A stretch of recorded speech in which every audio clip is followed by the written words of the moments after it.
We've gotten off topic. What's next? Upgraded rosters. Sports related. Upgraded rosters. Yeah. That's what it is. That's why I get them. You can do fan updated rosters. It's not the same. They don't have the picture. And plus the stats aren't always the same. They do it based off what they think they should be. I mean, you can find those stats online. That's not hard to do. The new game comes out, just update the players. Yeah, but it's not always the same. And it takes way longer. For somebody to do it, you just download that roster. Yeah, but then if you want to fix it, you got to re-download another one. It's just not. Oh, no. A whole another 2 seconds of downloading a roster. But then, the EA Sports server is going to go out on that game, and then you're fucked. Well, the allure of all of it now is that they've updated this online thing. Madden Ultimate Team? Well, no, the whole thing in general, playing a franchise with a friend from across town. You've been able to do that for a couple of years. Yeah, but you can't do it with Madden 16 if I have Madden 19. No, that's true. Or being able to do full fantasy leagues in Madden. That'd be hilarious if you could, though. No, but last year you could do full fantasy leagues in Madden. We did one at work. We had 32 people do it. Everyone was a team, and we played the entire season out, and then played playoffs. Can't do that in the old Maddens. The only good thing about the old Maddens is the commentating crew, and it was like actual people, and not these like weird fucks they got doing it now. I hate the guys doing it now. Yeah, the run away from the cop speed thing. That's, we hated. You don't remember that? No, I didn't. That's That a was real one of the thing. Madden things. The guy broke off a big run, and he goes, "He's got run away from the cop speed." It was Gus Johnson when he did it that one year. That's There's hilarious. 1 year. Wasn't it Phil Sims who was doing the commentating on the old ones? I don't know about you guys, but I'm all about Jonathan Coachman doing it. Coachman's funny just because he's so It ridiculous. used to be Jim Nance and Phil Sims, right? No, it was Phil was- Sims and somebody else. I know it was Jim Nance. And Phil Sims. I don't know. It may have been. Yeah, it was Phil Sims for a long I was gonna say I time. remember Jim Nance. Yeah, Madden from like 09 to like 2 years ago was Phil Sims and Jim Nance. Well, Collinsworth was in there, wasn't he? I don't think No, Collinsworth ever no, did Madden. He never did them. He may have did a year, but not in the old ones. Maybe It's been Phil Sims since like the Palomalu Yeah. Fitzgerald cover. I don't think Chris Collinsworth would have done it before that. Probably not, no. And it's not sports related, but just like sorry to like all the people in France. Yeah, real bummer. That's kind of crazy. Nobody from anybody else, just me and Mark. Hi, Mark. Thank you for chiming in. My dad just got home from Paris like 2 weeks ago, so I texted him. It was him. Well, so I texted him and I said, "Well, it's a good thing you went and saw it." He's like, "Oh yeah, my bad. I left a lit cigarette in there." They have a lot of candles lit in there at all times, so I'm not really surprised. It's only a matter of time before like The only- Jewish one down the The only street thing goes that's up. annoying is I see a flood of like Quasimodo memes coming soon, like the next week. It's gonna be They so already started. annoying. Yeah, There's like 45 of them on my Instagram feed. yeah, that's gonna be annoying. Of the last 100 photos I looked at on my Instagram feed, I would say 40 of them have to do with the fire, 50 of them have to do with Game of Thrones, and 10 of them have to do with people who don't watch Game of Thrones. Just watch it. King of the North. All right. I'm not going to watch it. Yeah, how? Why not? I don't like it. I watched the first episode and I hated it. To each their own.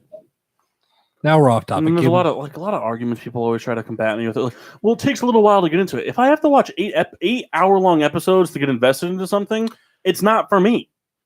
Yeah, you should be able to get hooked in the first couple episodes. I watched the first episode of The Office. Fucking hilarious. I did. I watched the next 187 of them. I watched the first episode of Sons of Anarchy. Wanted to see more. I watched the first episode of Friends. It was good. It's good. It's not for me. Show. It's just not for me. That's fair. It's just not for me. Not for Brooklyn me. Nine-Nine, no. Yeah, very funny. That show's funny. I 99. love Brooklyn Nine-Nine. 99. Getting shows with souls. Yes. You had a new nickname for tonight, and you already abandoned it. You always think of a good nickname on a Sunday, and then you don't use it on Monday. Coach Souls, forgot about it. Coach Souls. Hmm? You guys hear about the monorail? That's not a twist. All right. Moving on. Oh, toast. Crack your beers if you guys want. I already cracked mine. I was waiting. That's that milkshake for you. It's frothy. So, yeah. I followed this new page on Instagram. What's it called? So I followed this page called. I followed this one page called NFL Fun Facts, but the NFL Fun Facts page recently came up with sports fun facts. Okay. And they have 15 posts. I'm just going to read off these 15 because I thought they were interesting, and then I'll just kind of like do this from time to time. Some of these are already pretty well known, but I'm just like the first one they posted. I think most people know this. Tim Duncan only became an NBA player because a hurricane destroyed the swimming pool on his home island of St. Croix, so he gave up swimming to play basketball. This one I thought was pretty cool. Barry Bonds' on base percentage would have been .608 in 2004 if he had never swung the bat. Wow. Mark, what do you think about that one? Say it again. I'm sorry. Barry Bonds' on base percentage in 2004 would have been .608 even if he never swung. That's cool. If a team's 2 goalies are injured during a game, the rules state that anybody can play the position, including a fan, concession worker, or janitor, as long as they're inside the arena. That's pretty cool. Dennis Rodman didn't play basketball until after high school. In his very first at bat as a 28-year-old rookie pitcher, Hall of Famer Hoyt Wilhelm hit a home run. His career lasted 22 more years and 493 plate appearances. Never hit another home run. Wow. In 1993, Chris Draper was traded to the Detroit Red Wings for $1. That must suck. There was an NFL player that was traded for equipment during the middle of the game. Well, he was traded for $1 because back in the 90s in hockey, you couldn't if a team cut a player, they had to clear they had to clear a month's worth of waivers before a team could sign him and use him. So the Red Wings wanted him immediately, so they traded $1. Nice. Baltimore Orioles shortstop Cal Ripken Jr. didn't miss a game in 16 years. Holy shit, is that true? Yeah, and the game, like, he came out, he wasn't even hurt. He just, like, didn't play. Pittsburgh used to have a real-life penguin mascot. Manute Bol killed a lion with a spear when he was 15 in Africa. Nice. When Jimmy Pearsall hit his 100th home run in 1963, he ran the bases in the correct order but facing backwards to celebrate. I'm skipping a couple of them. Oh, Walt Bellamy holds the record for most games played in a season with 88 for NBA. And Mark Messier has taken the Stanley Cup to a strip club twice. Nice. And then today's shot trivia. How many stitches are on a baseball? Ooh. I knew this at one point in 114. my life. No, I'm going to change my answer. 68. 44. 68. 44. Can't change your answer. Why? 72. 88. Really jumping out at me. So are we agreeing that Massey changed his answer? Oh, I I've said never it been before allowed to change Souls my did. answer. I said it before Souls did. All right, so if he can't change his answer, then he's the winner. There's 108. Wow. Ah. That's what I said. Mass, good job on them not letting you do it because you would be drinking. So who's the loser? I think Kyle said 60-something. Going in, yeah, bourbon. Oh, boy. We have private stock. Kendall, you're lucky that Paul got your back today. Where is it? We don't have private stock. That's the private stock. This is? Yeah. Our private stock today is not private stock. It is an actually unopened bottle of Jefferson's the Jefferson's Blended Straight Whiskeys line. This is the Chef's Collaboration. What? It's a limited edition. It is a mirage of bourbon and rye. I like rye. 145 proof. Divide that by 7. No, it's 90 proof. Then you divide that by 8. Batch number 12, bottle number 462. Pass it down to Souls. You get the honor of cracking it and breaking the cork. Yeah. If you don't, Mock will. Just right out of the gate. Whoever breaks the cork has to do a 10-second chug. Doesn't have to be today, but it has. I will save 10 seconds chug worth of that. 10 seconds, you could finish the entire bottle. That's not true. I could not. They couldn't. You couldn't. If you're chugging it. No, because Your body would just reject it. Yeah, if you don't like the taste of it, your body's not going to let you swallow it, and then you're just going to start waterboarding yourself with bourbon. That'd be fun. We should try that. It's a waste of Like those events that you always wanted to do. It's a joke, guys. I actually resealed that with a plastic gun. That's actually just apple juice and graves. So the cork is stuck. Look. Oh, sold that dog of mine. Sold that dog. Why didn't you smell it first? I like the faces you make. I was like, rye. Someone had a bad day at work because he's ready to drink. He goes, it smells like rye. Actually, Paul, the Revs was in Burger King like 45 minutes ago. And how'd you do? I don't know. I'm not there. But do you get money I do. if Yeah. it's an A? Yes, I get lots of money. So it's going to be a V Probably. because someone forgot to label the lettuce Monday instead of Sunday. The That happened last time. I don't know how this. Yeah, he got docked like 4 points from a perfect rating because someone put the loaves of or the buns out and they put like Tuesday buns out instead of like Wednesday buns because it was Wednesday. So they got docked like 8 points for it. Yeah, it's a critical. So it's everything in that fucking store. All right. What else you got, brother? Whatever you want to talk about, Mass. Can we talk about Wilson? Craig? The athletic equipment Yes. company. They make some pretty terrible stuff. I owned a tennis racket once. I never played tennis, nor had an interest in it, but I owned one. That's a real Lincoln Reed thing to say. Yep. So Russell Wilson. What about him? So as of what time is it right now? It is currently 8:28 Eastern Standard Time. Eastern Standard Time. This He April has 15th, not signed a 2019. deal with the Seahawks, and at midnight, that's the end of his imaginary deadline for the Seahawks. So It's just a deadline to talk about extensions this offseason. No. He said if there's no deal, he's not re-signing with them. and at all. He's looking to get traded now. Okay, they're not going to trade him. This is okay. This is how I'm going to lead up this discussion. They're not trading him. No. That's What team? Well, I'm saying he has no leverage in this situation. It's just Bell all over again. Okay, you're not going to resign. Fine, we're going to tag you. Don't sign it. Don't play. Yeah. I mean, You're not going to. You can't could play the trade game. Russell Wilson. He's a franchise player. He's an arguable top 5 quarterback in the league. What do you like the Giants? I heard that about today. Yeah. There's okay.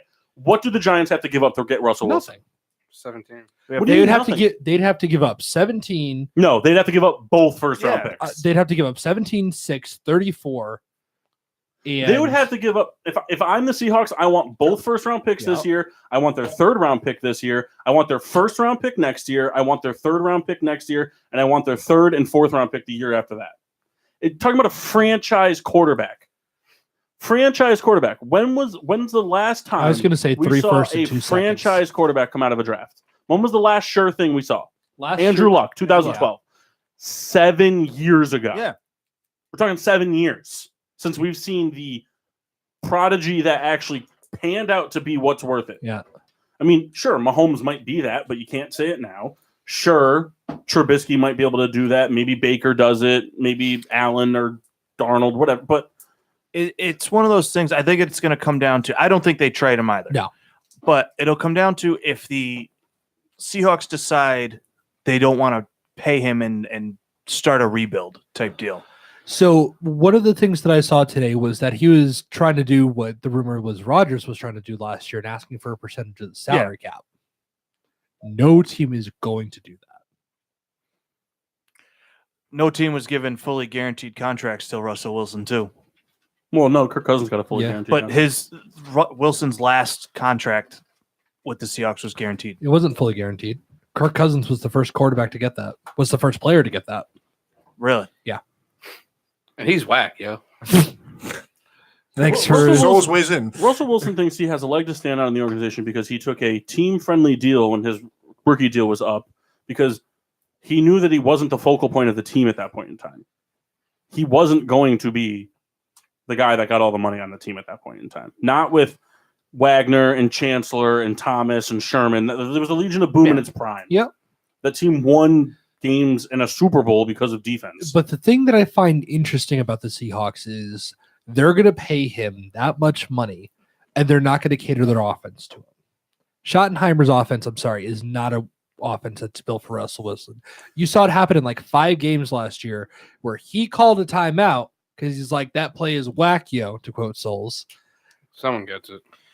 It was good enough to get into the playoffs. Yeah. It was good enough to get into the playoffs. But he got them there in spite of Schottenheimer and everything else. It was good enough. It doesn't matter. It's a team game. But that's my point. If their You're- offense was so bad, they just wouldn't have made it. It's to the not that their playoffs. offense is bad. Their offense is not built to cater to him. Not yet. It's got to get there. The last year was the first year that we actually saw this team kind of like everyone went into the season writing the Seahawks off. I did. Nobody I thought had they the were gonna be Seahawks going to the playoffs last year. No. Nobody did. And then they turn around and they show that this is what we have, and things worked out with certain players. And now they'll continue to cater to that. They're at a position right now where their offense and their defense are kind of on par with each other, and they can take 8 picks. I know they have 4, but whatever. But they can take 8 picks and put 4 defensively and 4 offensively and build it together. They don't need to do like what the Raiders are doing and go, 80% defense in a draft. That's why I think it's going to come down to what the front office decides how they want to run the team. Not run it, but what direction they want to take it in. If they decide that we're going to rebuild and amass picks, then the Giants will trade every pick in this draft to get Russell Wilson. I don't understand why a team wouldn't want to do a percentage deal. Because depending on what the percentage you give them is, that can hamper you. Teams sign players now, assuming that the salary cap is going to go up, and you'll have more money to spend. It's going to go up. But that's the thing. So when it goes up, you're not getting that extra money to spend. You have that. You're already committing. I understand that, but you're also not paying him anymore. There's no conversations of I want more money. There's no Antonio Brown situation. If $30 million is 20% of the cap, and next year it goes up to $37 million is 20% of the cap, now he's getting $7 million more. Now there's no leg to stand on for I want more money. But teams bank on that to be able to move around, wiggle room, and stuff like that. That's what teams are doing when they sign stars. I understand that, but I also don't buy into it because any NFL GM and head coach can find cap room. The Bears went into this offseason with $18 million worth of cap room, and they're walking out of the offseason with $21 million worth of cap room, and they signed players. Yeah. You can find money. Everybody can find money. Teams, big market teams, Seattle's a big market team now because of all the winning that they did. Teams like the Giants, the Jets, the New England Patriots, the Pittsburgh Steelers, Chicago Bears, Miami Dolphins, LA teams, all those teams, they have unlimited amounts of currency in their pocket. Oakland doesn't have that. That's where Oakland got in trouble this year. They didn't have the cash to give out for signing bonuses. They had all the cap, but none of the cash. LA Chargers, LA Rams, Bears, Giants, Steelers, they all have unlimited pockets. Yeah. Here's signing bonuses. Yep. Take it all. That still counts against the cap, though. No, it doesn't. Signing bonuses? No, they don't. That's why when they That's team restructure, cash. when they restructure, it That's always team gets cash. changed. That's over the to owner bonuses. basically saying, "Here's my money." Okay. I'm rich enough as it is. Take this to stay. But that's why when you see like when Mac restructured, a lot of it got changed over into signing bonuses and whatever. You look at who was it that said it last year? It was which receiver said it? Is there a limit on? Oh, it what was you can give DeAndre out? Hopkins. DeAndre Hopkins said that he would have no problem taking a $10 million a year contract where 1,000 of it is contract and the rest of it's signing bonuses. That's what I mean. Like, I don't understand. There's no limit to it. It's how much money you have. No. What I mean is there a cap on what you give out as bonuses? Because then why wouldn't every contract be that way? Because Then you're giving out your money. But what I mean is when you have your big time franchise guy, when they reach like, why wouldn't you have a higher signing bonus? Let's talk about Oakland again. Well, no, because it takes away. You guys talked about it with the wiggle room for the cap increase. It takes away your wiggle room for negotiations. Your big name guys are the guys you go to first for renegotiating. You're not going to your third string running back and asking him to renegotiate. True. You're going to the guy making $25 million this year, and you're saying, "Hey, let's bump that down to 21, and I'll give you $4 million in cash." And that's where the wiggle room comes from in it. I got you. Cause and it all comes from like the big market teams can afford to do it more because it comes from concessions, jersey sales, gift shops, Personal parking. wealth. Yeah, exactly. In personal wealth. That's why we have owners. That's why the AAF didn't succeed. They didn't have owners dumping money into these teams. That these owners will dump. You look at someone like Arthur Blank. You look at like Arthur Blank will dump an unlimited amount of money into the Falcons. Yeah, an unlimited amount of money. Kroenke will dump whatever he has. I mean, certain teams won't do that, and that's why you don't see big name free agent signings and a lot of big contract restructurings. And that's the Bears, the Packers, and the Steelers, and the Cowboys, because those are all a lot more like old-fashioned teams that are like, we're going to do this from within. All of our winning in the past came from when we did it ourselves. Yeah, and we just saw the Bears do it. We saw the Bears do it. Now we saw the Packers do it. I think the Steelers are going to be gearing up to do it in the future. You got to every once in a while. You got to do one big free agency splash. You can't afford to go from within all the time. It doesn't. You got to get some other people in there, to help mentor those young guys. Because they draft like the Steelers, for example. If they draft a young wide receiver right now, no matter how good he is, who's mentoring him? Juju. I mean, I'm not shitting on Juju. I'm just saying, like, Juju still needs mentoring himself. Yeah, he's only Like, he's what, Juju's 20, still learning a lot 19 or 21. in both life and, I mean, does he even have his license yet? Yeah, you got it. Oh, he did get it? You got it. Don't even say it, Mark. I didn't say anything. I saw your fucking face. I was going to make a joke about him riding a bike to practice, but Who cares? That was It's awesome. I thought it was awesome. It's the second most awesome getting to practice situation ever. What's the first? Giannis. Oh, that's right. I forgot about that. The what? Giannis in his rookie year, he sent so much money over to his family in Greece Oh yeah. that he didn't have enough money to get to a game, so he ran. And then some people going to the game recognized him, was like, "Do you want to ride?" And it's like, and the captain was like, "Can you imagine seeing him on the street and just being like, you want to get my car?" You're like 7'8". Climb in. Not a bad day. Hop Get in the my trunk. Miata. Hop in the trunk. But the Russell Wilson, it's the NFL generating news, so there's something to talk about before the draft. It's dumb. Well, that's the thing. We're going to hear all about it come draft day. You know, when the Seahawks have him to pick, like, oh, Russell Wilson, blah blah blah. I mean, It's gonna be if the Seahawks want to undersell and stock up on picks because that's what their goal is to do in this draft anyway, then There's maybe a lot more that they could do. They could trade Frank Clark before they trade Russell Wilson. It'd be interesting if we sort of seeing. I'm going to say we've seen issues like this coming up now. I wonder if teams are ever just going to give in right away. Just like, all right, I don't want to do this. My thing is, like, there's all this news about him going to the Giants having interest and whatever, and it's all smokescreen news because none of it's coming from actual sources. But even if he were to go to the Giants, I don't see that trade happening because the Seahawks are going to want both picks this year. Yeah, and the Giants can't afford to give both picks this No. year. They need too much help on defense. I agree. They need one of those impact defensive players, and Russell Wilson for the 17th pick. I don't care what else you throw on the package; it's not worth it. Like I said, the only Give way you I can Ricky think is Williams. if they say, you know what, let's avoid the whole franchise tag headache, and they take whatever the best package is. It's going to have first rounders and whatnot. I don't think that, but I don't happens. think, but that's not that won't be anything that happens till next draft. He Oh, still has a year to I play. agree. Yeah, and he's not going to sit out. No, No, he already he said he wouldn't sit out. No, but I'm saying like if they Even if it franchise came to tag it, he's him, not that he's guy. not going to not play. No. he's not that guy. He's not going to not play because he's got to know by now he's not good enough to play in the MLB. I mean, that ship has He's sailed. had a couple of good springs, No, he hasn't. couple of No, good, he hasn't. couple of good at bats in the spring. No, he hasn't. He had 2 with the Yankees last year. He struck out both times, That's pretty good. just like Tim Tebow. Got blown away. I forgot who he faced though. Guess what, Kershaw. Kyle? Guess what? Kershaw. Yeah. Oh well, that's not fair. Well, it's Why his not? fault. why is it not fair? MLB You want to play in the quality MLB, player. you got to be I able know. to hit off MLB pitchers. You can't keep hitting off scrubs. Did he even ground out? No, he struck out every time. Looking, I don't think so. swinging early on a curveball. Cal, you hitting Kershaw? No, not hitting anybody. I think in 50 pitches I could nick it one time. Think so? I stand by. I could hold a 100 batting average. It's like freaking bench warmers. See You that? really I stand by ticked it. it. How many at bats we talking? You're out. You're Give me like still 30 bad. at bats. I can Wow. get 3 hits and 30 at bats. I don't think so. Off an I think MLB I could. pitcher? I think so. So you think you get 3 hits off Chris Sale? But here's the thing: no fielders. I don't need like ground. I think I'm making contact 3 times. So you don't have 100 batting average. You're just going to make contact 100. I Like know I 10% of the contradicted. time. it. I think I could get 3 hits out of 30. Just You think you can poke a make 3 couple in the outfield? contacts? Here's my guess: the first one you hit, you make solid contact and break your hands. Yeah.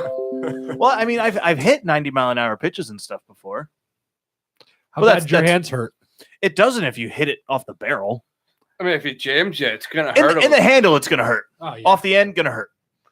All right, so let's make a contest then. So are you confident in that you could do 3? I think I could go 3 for 30. All right, so would you be willing? You can pick whatever ace pitcher you want to go against. How are we gonna set this up? No, not for real. Oh, I'm saying like We'll you pick, tweet at you them. pick any ace pitcher you're going up against. They're going to throw you 50 pitches. If you get 5 hits or more, you're good. For every hit you don't get under 5, so you only get 2, you have to let him throw 3 pitches at you, and you can't move. No way. You can wear a mouth guard, shin guard, but he's going for it. You can wear the helmet, the whole 9 yards. Can you turn around and let him hit you in the back? That's like the worst. Yeah, you want to hit you in the arm. I'd rather get hit in the arm. you want arm or ass. Yeah. I don't want to get hit in the back. I've gotten hit. Would in you the rather back. get It hit in the sucks. chest or the back? Neither of them. It's the same Well, if you get thing. hit in the chest, you're just terrible at what you're doing at batting. It's the same If you thing. get hit in the chest, that means you swung so early that you're No, no, facing no, no, no, forward no, no, no. and then getting No, no, hit. no. You said he's throwing at you. Would you rather him throw No, at he's your throwing foot? at you in the box like you're Oh, batting. right. We're not Happy Yeah, Gilmore in the batting we're not cage here. jackassing this shit. I do. I think I could go 3 for 30, I mean, we could kind of set which it is up. a terrible stat line. If we get set up with the New Britain Bees, would you do it? I mean, I would try it. how about you? That's something that's kind of somewhat attainable. Yeah. They're kind of an active I know a Twitter. couple of people that are actually that work at the stadium. All right, well, Master, you set it up for us. All right. We'll each go. We all know We all who's take hitting 30 and- at bats. We know who's Oh, hitting and no, who's no, not. no. I know a guy. So many at bats. Yeah. Hey, can you give away like a 10 half a day? games. 10 games worth. Souls, I'll tell you what. You can be the catcher. No. No, I'm afraid. I've been afraid since I was a kid. To catch? Yeah. I couldn't do it either.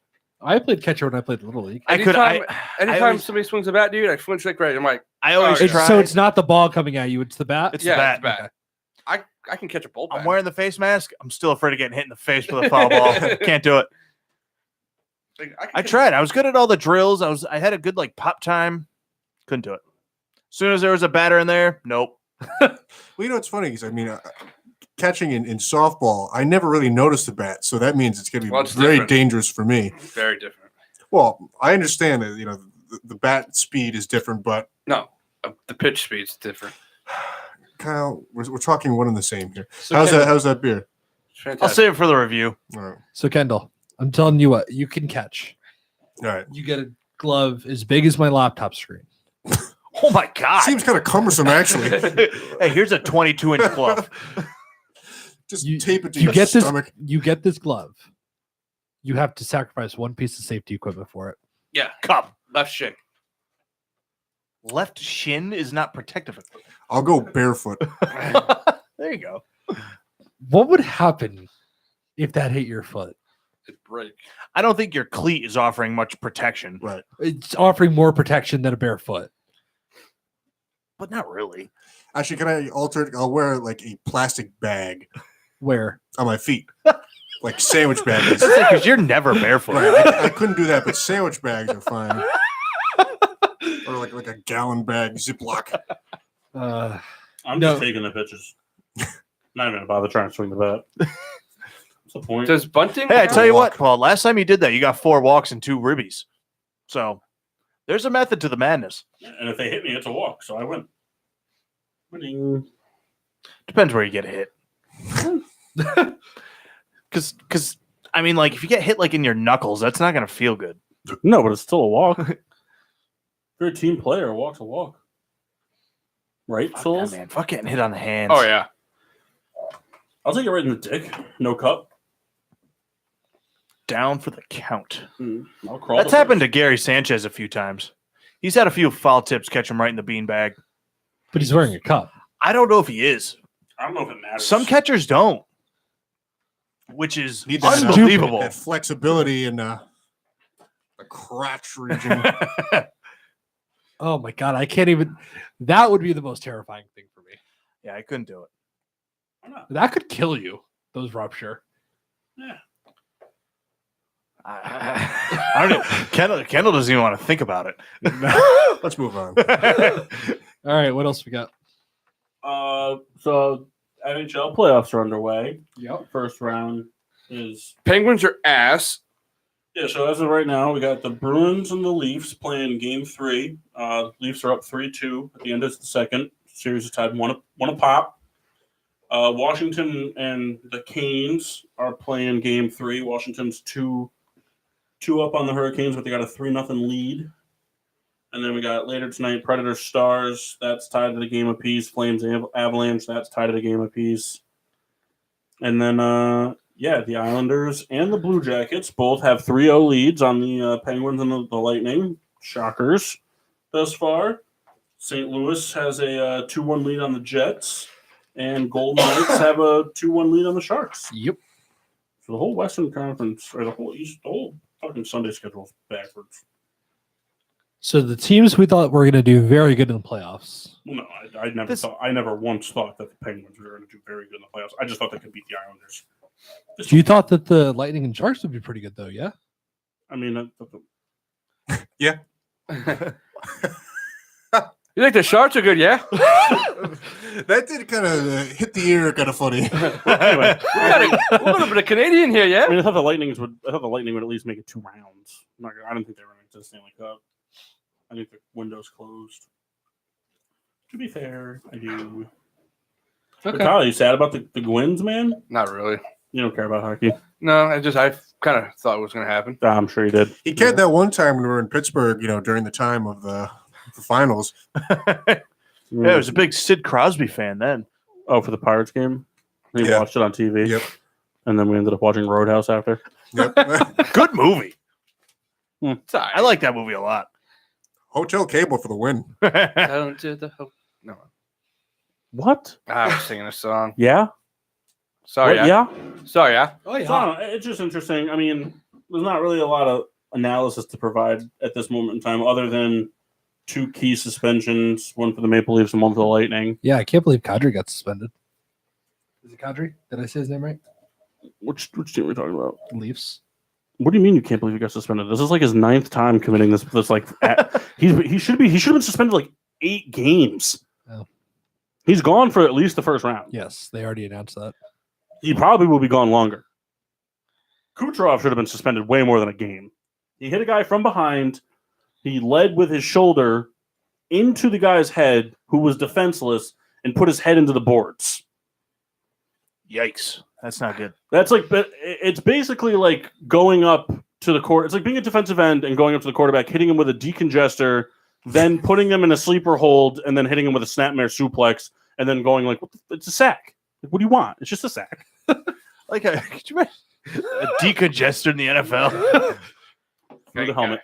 Hit him with the eyes. What are you saying, Solis? Nothing. He beat me to it. Oh. I say if we could zoom in on Kyle, I'll demonstrate. Yeah, here. Go ahead. Kyle, speaking of other sports, Sixers. Suck. They're playing tonight, right? Yeah. They losing? Boban's had 8 points in the first quarter. Are they losing? We'll find out right now. What do you mean you find out right now? You don't have it up on Gamecast? He's watching the Phillies game, guys. Yeah, I don't care. Oh, okay. They're Here we go. losing 5. You know. Week 3 of MLB season, NBA playoffs. That's pretty much how Priorities. it operates. Sixers are up 7 with 9 minutes in the second quarter. Kyle's only a fan of the Steelers, the Phillies, and the Penguins or the Sixers and the Penguins when the Phillies aren't playing. Yeah. In 4 minutes. If the Steelers made the Super Bowl and the Phillies had an exhibition game on, he wouldn't watch the Steelers in the Super Bowl. So They're playing in Japan. 4 minutes and 48 seconds. Boban Marjanovic has 10 points and 3 boards. 5 for 5 shooting. You know, and then the Clippers Warriors play later. So He's the Hey. poor Clips. You see what I'm talking about? Like tonight, it's a nice Monday night. We have 2 games on in the NBA Finals. There are 4 on in hockey. So I have a question for you. Oh, please, by all means. So because you mentioned the Warriors Clippers, A lot of upsets early on. The other night when Durant and Beverly both got tossed out, I mean, to me that hurts the Clippers way more than it hurts the Warriors, right? Yeah. So I mean, is anyone like kind of, hey, don't do that? Like, don't get thrown out of games. I think it was toward the end of the game, anyways. But even still, I mean, No, at that point, it was over. But Patrick, it's the type of person that Patrick Beverly is. Patrick Beverly is one of those Chicago players. So he's going to be nitty gritty. He's going to get in your face. He's going to aggravate you, and he it's just how he is. I mean, he's not going to back down from. He's not. You know, that's not. And it's just not how you think in the heat of the moment. no, I get that. It's. I mean, I think a normal person watching like the Reds Pirates was like, oh man, I'd never fight an entire team, but in the heat of the moment, Here comes Puig. Here comes Puig. I mean, it's just how it goes. I mean, yeah, no, it hurts the team more. I mean, I saw a funny thing today about Draymond Green because he's like the all-time both regular season and postseason winning percentage for a player, like 74.8%. And everyone in the comments is just like, must be really hard to win when all you have to do is stand at the top of the key and pass to the 2 greatest shooters of all time and a top 5 scorer. I was like, yeah, that's true. True that, yeah. Imagine if he got traded. Like, imagine like he like had to sign with like the Magic. That would dip from 74 to 50 real quick. Yeah. Real quick, because they just wouldn't win a game. Well, I don't know if that's true. You might win a couple. Sixers still hold the worst record all time, right? They're up there probably. No, Twice. the Bobcats do. Yeah, but you guys, I think you have 2 in the top 5. Yeah, yeah. There's a few rough seasons. There's been a lot of rough seasons, especially Yeah. recently. Pretty much like from AI leaving until last year. No, they had a good time when AI just left and they made it to the Eastern Conference Finals. Hmm. Had Guess a we'll good call it time, what though. 2006 Yeah, to last year. 7 around then. Right. Fair. Yeah, played the Celtics 7 games in the finals. Lost. They would have got swept anyway if they played in the West. True. Played in the West, they probably wouldn't have made it. Well, they might have made it as like an 8 seed. Maybe. That's what they do. You know what I'm saying, yo? No. What do you think about Luke Walton, Kings head coach now? I think it's a good fit. I do too. I don't think anybody's a good fit for the Lakers now. I also think that. Ty's coming. Ty's coming because they need to have some sort of face that's just going to let LeBron shove it up his ass. Exactly. But Luke Walton's a could good do that. coach. He just was in a bad scenario. Luke Walton was doing everything he could to help build this young team, and then The wrench got thrown. Well, no, then you bring in a player that's the same age as him. Same That- draft. Yeah, Good for you for knowing that. Read that fun fact one time on Instagram. College did you go to? Kyle, shut up. who's his dad? Bill Walton. Incorrect. That's not true. His dad's real name is actually George Walton. It's kind of close. How? I don't know. Common name. Nah, Bill's his dad. That'd be funny if it was. Anybody have anything to chime in with at all? Any sports You knowledge? covered about everything. All right, cool. I guess we'll go to break then. We'll come back a little earlier since we got a lot Yeah. to cover. Tiger Woods, though. Good Goat. for him. He's a goat. That was I a good watched win. the Masters. I watched Sundays. Totally worth it. That poor Italian guy, Molinari. He was in the lead like the whole time. Went double bogey on back-to-back holes. That sucks. He spent the rest of the tournament looking like he cried. Good. He was in Tiger's group too. Like Oh. the second double bogey, Tiger was just like, let's fucking go eagle on this one. We in it. He made it interesting at the end though because he missed a putt at the end. He had to finish with a bogey. A bogey won it. If he finished with a double bogey, it would have been tied. And he got the bogey. He made sure to keep everyone. But I'm a big fan of the money. So, but yeah, we'll hit break. We'll come back soon. We got a big show coming up. Kyle will introduce it, and we'll be back in 95 seconds. Wow. All right. See you guys.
And we here.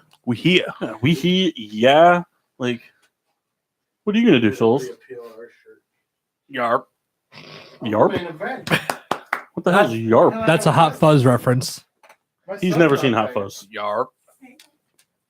He just wanted to say Yarp, but no one asked what the monorail said. Yarp. Narp. Narp. So Souls, introduce it So today, on Getting Sports with Drunk. I was getting to it, guy. I was rubbing his head. Wait for the build-up. Today Today we're gonna do on Getting Sports with Drunk. on GSWD, okay, is our mock draft. Happy Mock Draft No. Monday. All right, so I guess I'll just introduce it. You suck, Kyle. You know what? Fuck all of you. I didn't say anything. You've thought it. Yes. So everyone's doing. I don't know if the Red Baron's doing one. I think he should, but he's like refusing to do it. No, I'm going to do one. No, you said you weren't going to do one. Don't lie to the When did I listeners. say that? Yesterday. Last week when I asked you if you were going to do one, you were then probably not going to do one. But then you said we should all do it. I was like, okay. Hmm. I gave in. What's your color, Kendall? I think he has made up conversations in his head. Like I think that like Rebecca just starts talking on the car ride home, and Kendall's just like, "All right, so let's look at something else." And he's like, "How could I have finished that conversation at the studio differently?" And then he's like, "Now everybody knows because I did this in my head." That's my happy place. Anyway, so everyone is submitting an actual mock draft. I lied; it needs to be submitted by next week because I thought the draft was this week. So you have till next week to do it. Soul's already submitted his, but he'll withdraw his submission and resubmit at least once. He has to do that because I've seen his mock draft and there are some fucking misses there. Hey, Ooh, guy, Matt's Sent it calling to- you out. Sent it to Mass. No, I let him look at it. Yeah, he showed it to me. You admitted yourself you forgot two people. I forgot. That doesn't mean it sucks, you jackwagon. I didn't say it sucks. I How said about you this? had misses. Suck my left nut. Bring it And over. So this forget- show, Don't forget everybody has to submit one mock draft. So are we doing 2 rounds or one? Because Kyle did 2. I'd Souls like to and I do are one. doing two at minimum. I'm trying to do one. Well, okay, if you guys do 2, none of those go towards your point totals. That's fine. Yeah, but fuck We'll the just third do it. round. We'll just do it between the two of us then. Okay, well, you both have to take shots for not inviting everybody else to do All right, fine. I'll do mine now. it. Hold Well, on. Souls' idea. Everyone So- has to submit a mock draft, and then everyone has to submit a mock draft if Kyler Murray doesn't go first, because if he doesn't, like, that just kind of fucks everything up. Yeah. But but today we're gonna do a live mock draft between Machine Washable, Yeah. Coach Souls, Yarp. and the match Chris Massey. Yeah. I believe 2 of them have 12 teams and one has 11, some shit like that. I don't know how the math works out. Or 11 and 10, I don't know, something. But they each have a bunch of teams. The picking is I have 8 teams. no, you have more than 8. Yeah, Well, you have two of my teams have 2 Multiple picks. picks. Okay, but you have That's 10 still picks. picks. Yeah. So you have 10 picks, okay. Who is the Everybody Patriots? everybody has a team, everybody has their favorite team. So Mass has the Rams, Mock has the Patriots, and Kyle has The Ravens. Yep. You guys can all go F yourselves. But so we're just gonna do it, and then Red Baron and I will just provide some insight. Baron, did you do your homework? I have a lot of info up right here. All right. Height and weight, very important. All right, Why don't you show the listeners what you're looking at? I'm on NFL.com. All right. That was like an oxymoron. Show the listeners. You writing it down? Tell the deaf person what's going on. Souls, you took a sign language class. A, B, C, yeah. He was good at the alphabet. That's all I got. He was good till D. No, I can do all of it. I'm not doing it. Who has the Cardinals? I do. All right. No. Well, did you get like the noises? And I can stuff? pull that up right now if you like. Yeah. Yeah, well, I didn't know he was looking to do that. Yeah. I told him I want the pick is in noise, and then I want boos and cheers. We should be able to boo and cheer picks. Are we gonna boo everything that Souls picks? No, we're gonna boo everything you pick. All right, that's fine. Yeah, come on now, Kendall. Just waiting on you. Yeah, we can continue talking. There's nothing else to having talk a about. radio show. So let me ask you guys. I'm planning to do this live just because we won't know where anything falls until it happens. Are you planning to see if you can trade up? Yeah, I got a couple trades in mind. Okay. Yeah, tried to do trades. No one answered text. Because your So trades were whack. Because bro. you also can't trade ahead of the draft like that because you don't know. Well, you can, but you don't know who's going to pick what. What? I asked if anyone had any potential trades in mind, and no one answered. I don't have any trades. Well, I'm in not mind. letting you For do weeks. an unrealistic trade like Baltimore to move up to the 3. Sorry. Hey, real quick, is this the one you I guys hope it want? happens. Because there's more than one. This is the one that I like. Yeah. What other one is there? Well, you guys are playing the Sports Center sound. No, No, I just did it to do it. that's Kyle. He thought he was doing that song. Didn't. Da da da da da da. Give Booze and Cheers. I can't, but it's a lot of navigation. I can do booze and cheers. So why don't you just focus on navigating, and I'll just focus on the statistical portion of this. How does that sound? And then you can just talk. Well, that's just fine. Right. All right. So, ladies and gentlemen, the 2019 Getting Sports with Drunk mock machine washable Hold draft. on. Are you the commissioner? No, I'm me. Okay. The commissioner is over there in the corner. Boo! Yeah. I don't know why they boo him. Do a great job. Because Let me just share this. real everyone quick. hates him. That's funny. That just sounded like you just like put like mass 6 times. Nice. And then cheers. You should just do like Norm. I was thinking that. But Just play the theme song every time. The whole thing. So trades are welcome. You guys do whatever. So Kendall, do you want to be the commissioner or you want me to be the commissioner? You be the commissioner. All right, so I'm Boo! many of your trades are going through and all your picks are getting vetoed due to tampering. I'm just gonna test this applause. So trades are welcome, but you have to Okay, sorry. you have to propose them. You have to propose them, and I can decide whether they're fair or not. All right. The 2019 Getting Sports with Drunk live machine washable draft is here. With the first pick, the Arizona Cardinals are on the clock. We don't have a clock. It's the best I got. So whenever you're ready, Mass. I'm just waiting to see if the phone rings. No, We're not doing that. all right. Okay, here I got There's you. pretty much going to be no trades. I got you. You ready? No. All right, go ahead. All right, perfect. We're saying the pick is in. We are saying that the pick is in.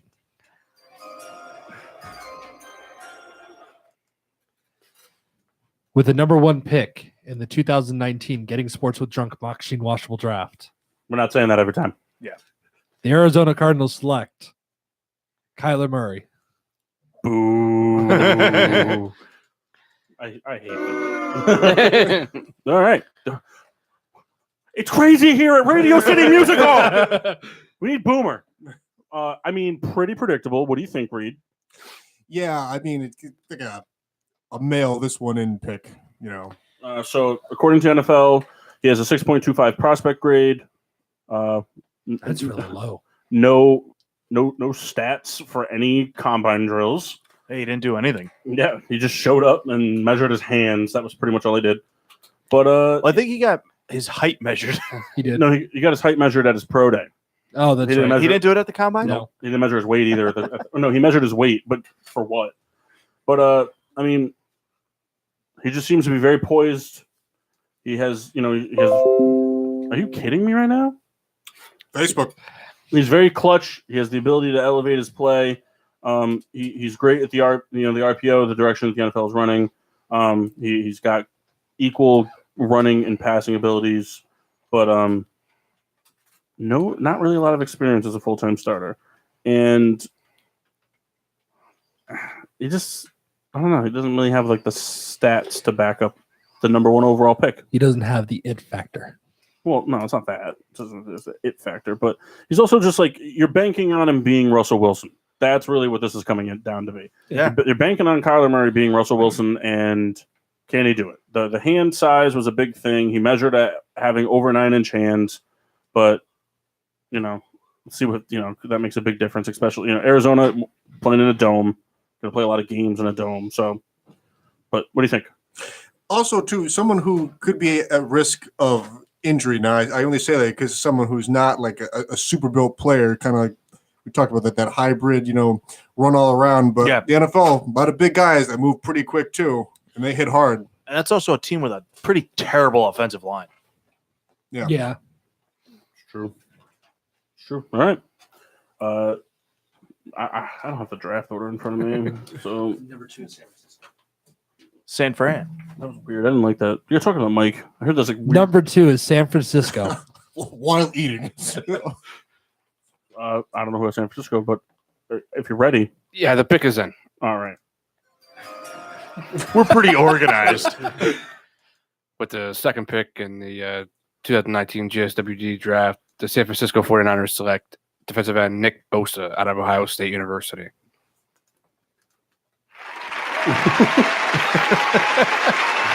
Red Baron, you just make your own decisions from now on. Because I don't want you looking at me. But yeah, so Nick Bosa, arguably the best defensive player or best pass rusher coming out of this draft, could be argued for best defensive player. 6.55 grade, ran just under 4.8 in the 40, 29 bench, 33 on the vertical, 116 on the broad. Also equally impressive, 3 cone and 20 yard. He's laughing at. I just see Rebecca's computer. It's the funniest picture of Kendall. um, Full beard, Kendall. but he's a stud. I mean, he's got the pass rushing pedigree in his family. He comes out with powerful legs, and he has the sawed off frame. He's got very, very hard to find strength that eats double teams and nose tackles. He's able to take on any blocker. He's good at getting hands down. Really, the only weaknesses that I've really found in his game is that he's stiff in his hips.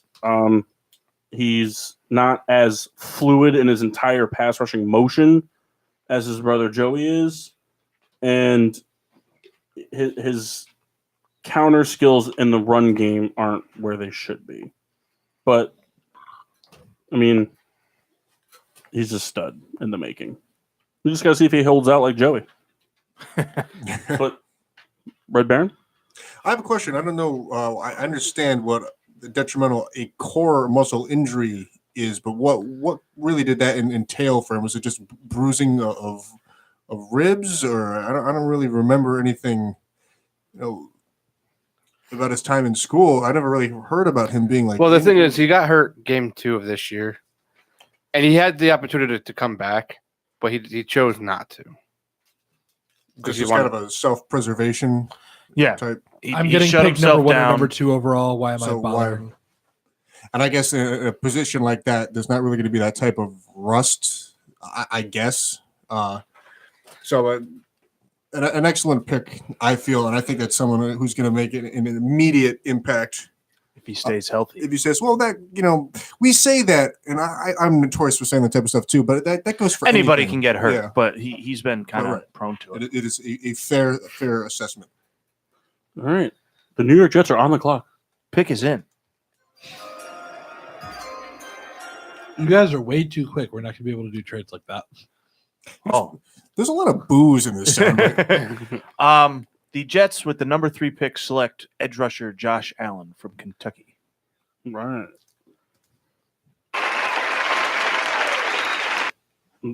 I saw a thumbs down for the mass, but it's crazy here at Radio. Josh Allen, what can you say? Guy is an animal. I think like him and Bosa, like neck and neck for best pass rusher. I think Bosa just edges him out, but that's not to take anything away from Allen. 6'5", 262. He's got a 6.66 draft grade. He was faster in the 40. He didn't do the vertical, which I'm curious to know as to why. I don't remember why. But 118 on the broad, 28 on the reps. A lot of strengths to like in a player of his pedigree. He's got elite size and speed. You kind of compare him to like what Myles Garrett was kind of bringing to the table, or Jadeveon Clowney when they were coming out, those like freak of nature type pass rushers. He has all the ability and talents to challenge the top tier offensive tackles now in the NFL. His first step is insanely quick.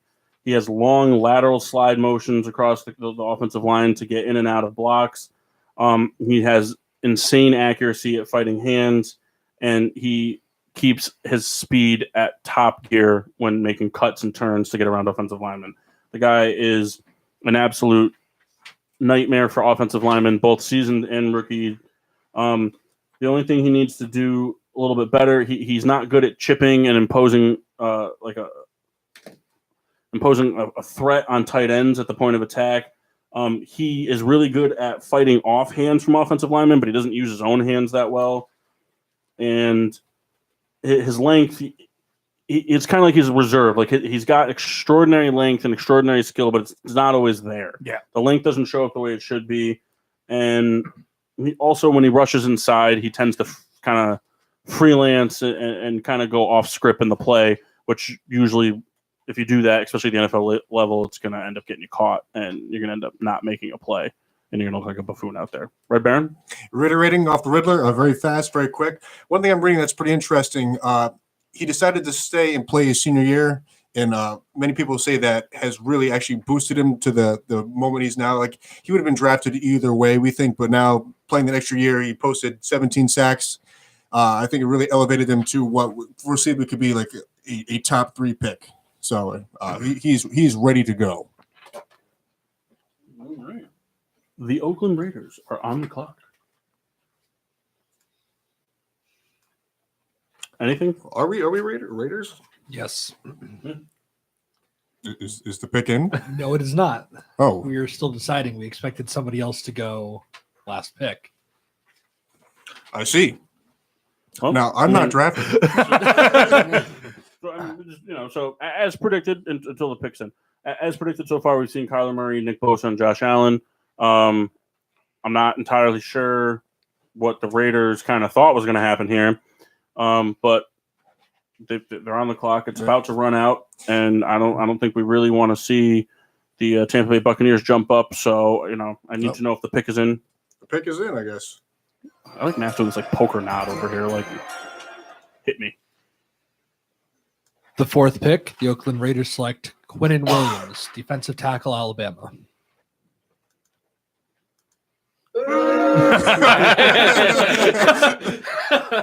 Just the boo is just way funnier. Yeah, we're tired of those Alabama guys just going left and right. They're just all over the place.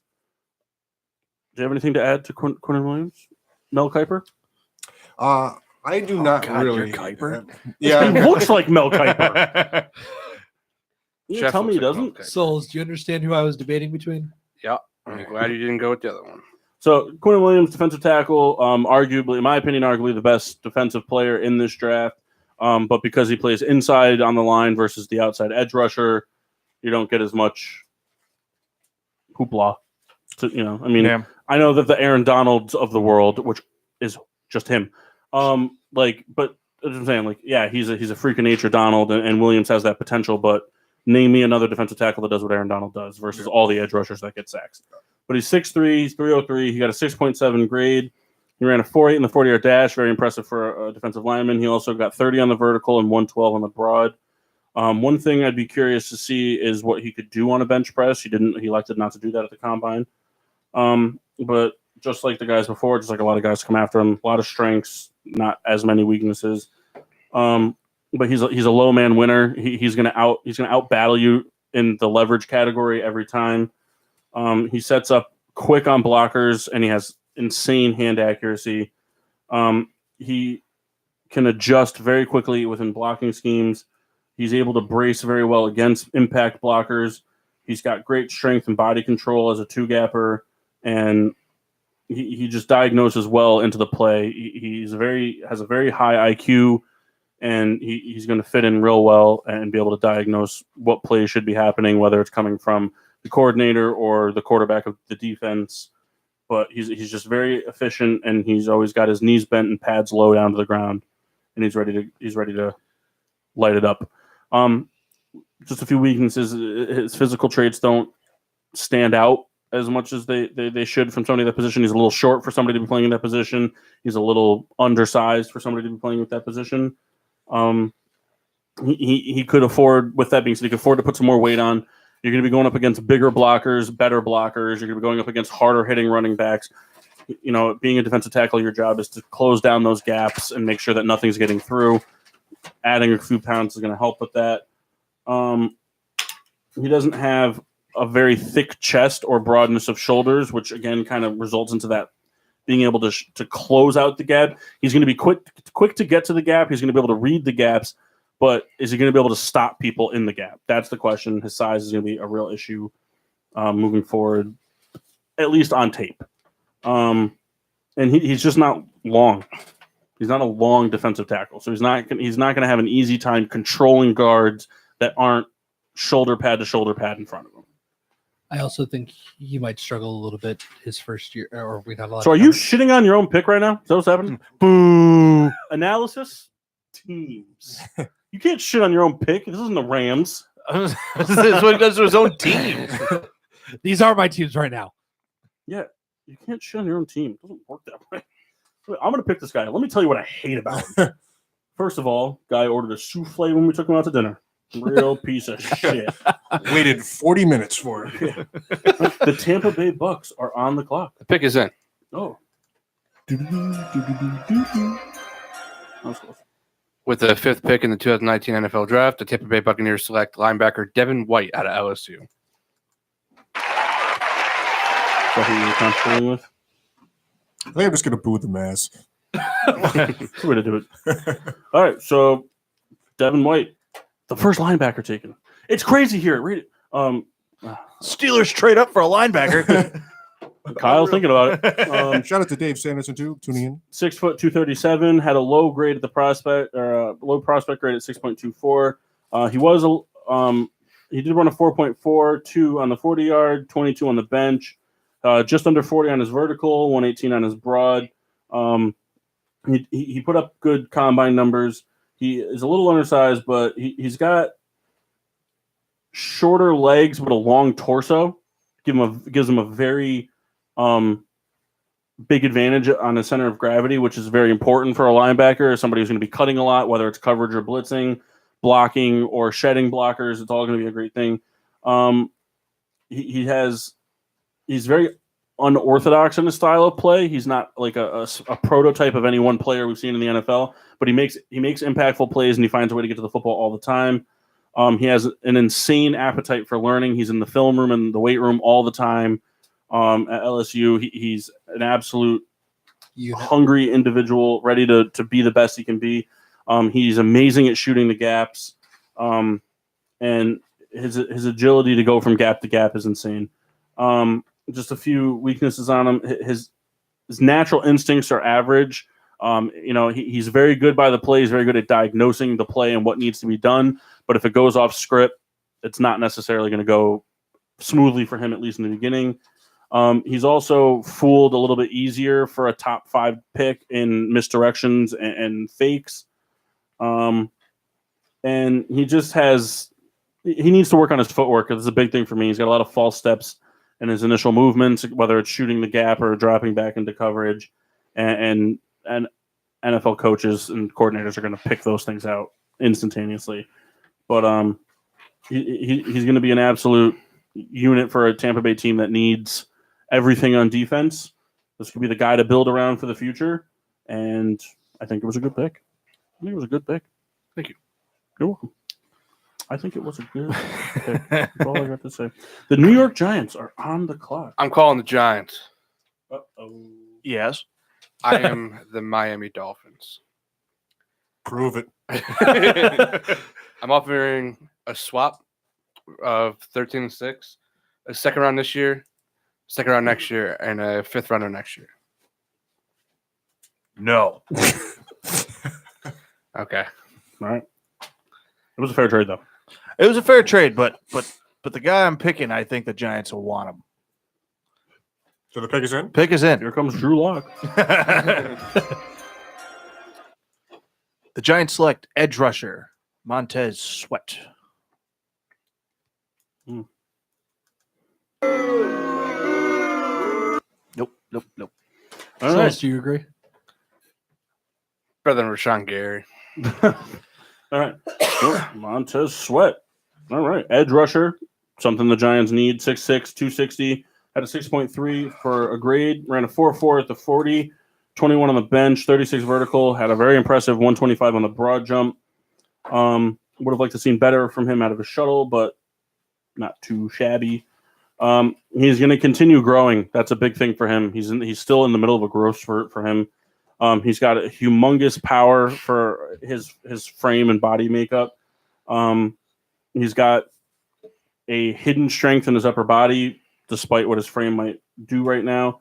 He has an amazing ability to separate from his blockers. He's got great leverage points, and he uses the length he has to his advantage. He's got very long arms and can completely shake up a blocker's frame. And he's got very slippery hips. My favorite analysis. Slippery hips. So, some things he needs to work on. His upfield rush approach is very choppy and inconsistent. He doesn't play very fluid in transitions and counters.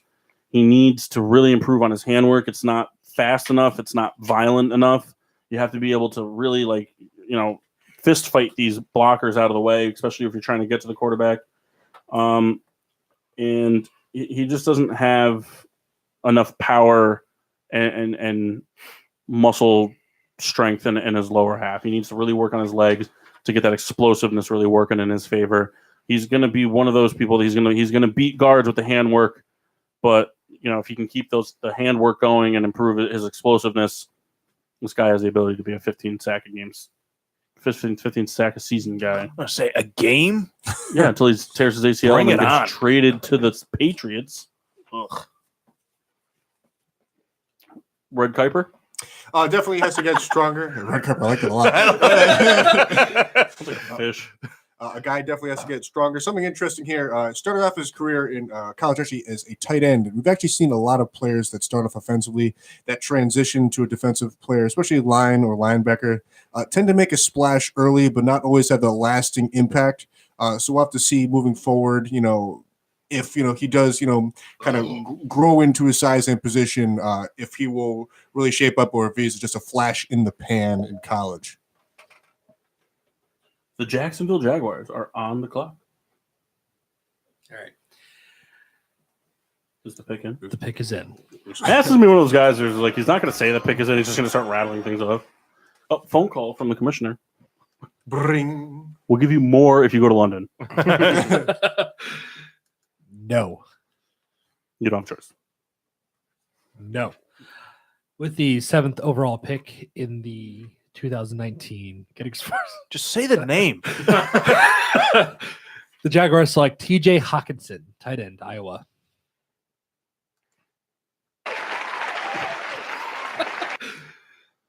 Hold on.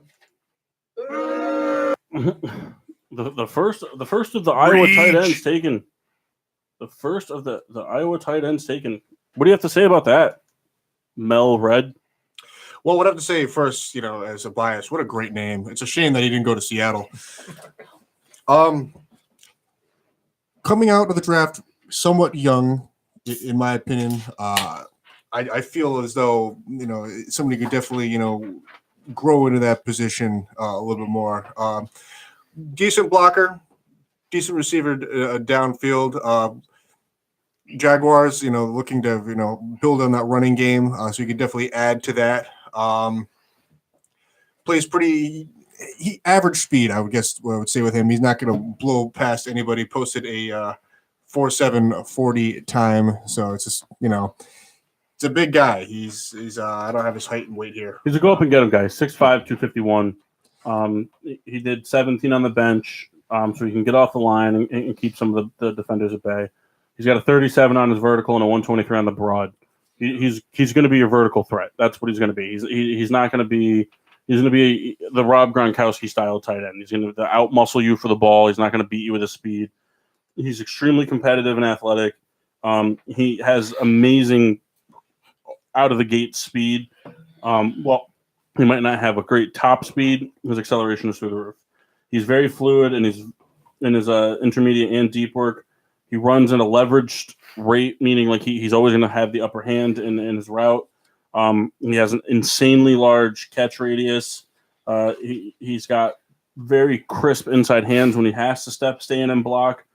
And he's an athletic specimen. On the weakness side, he's a little narrow. He needs more muscle mass to be that big, go up and get him type of guy. He can work do some work to get away from zone defenders to help out the quarterback. He tends to kind of just stick to his route instead of reading the zone.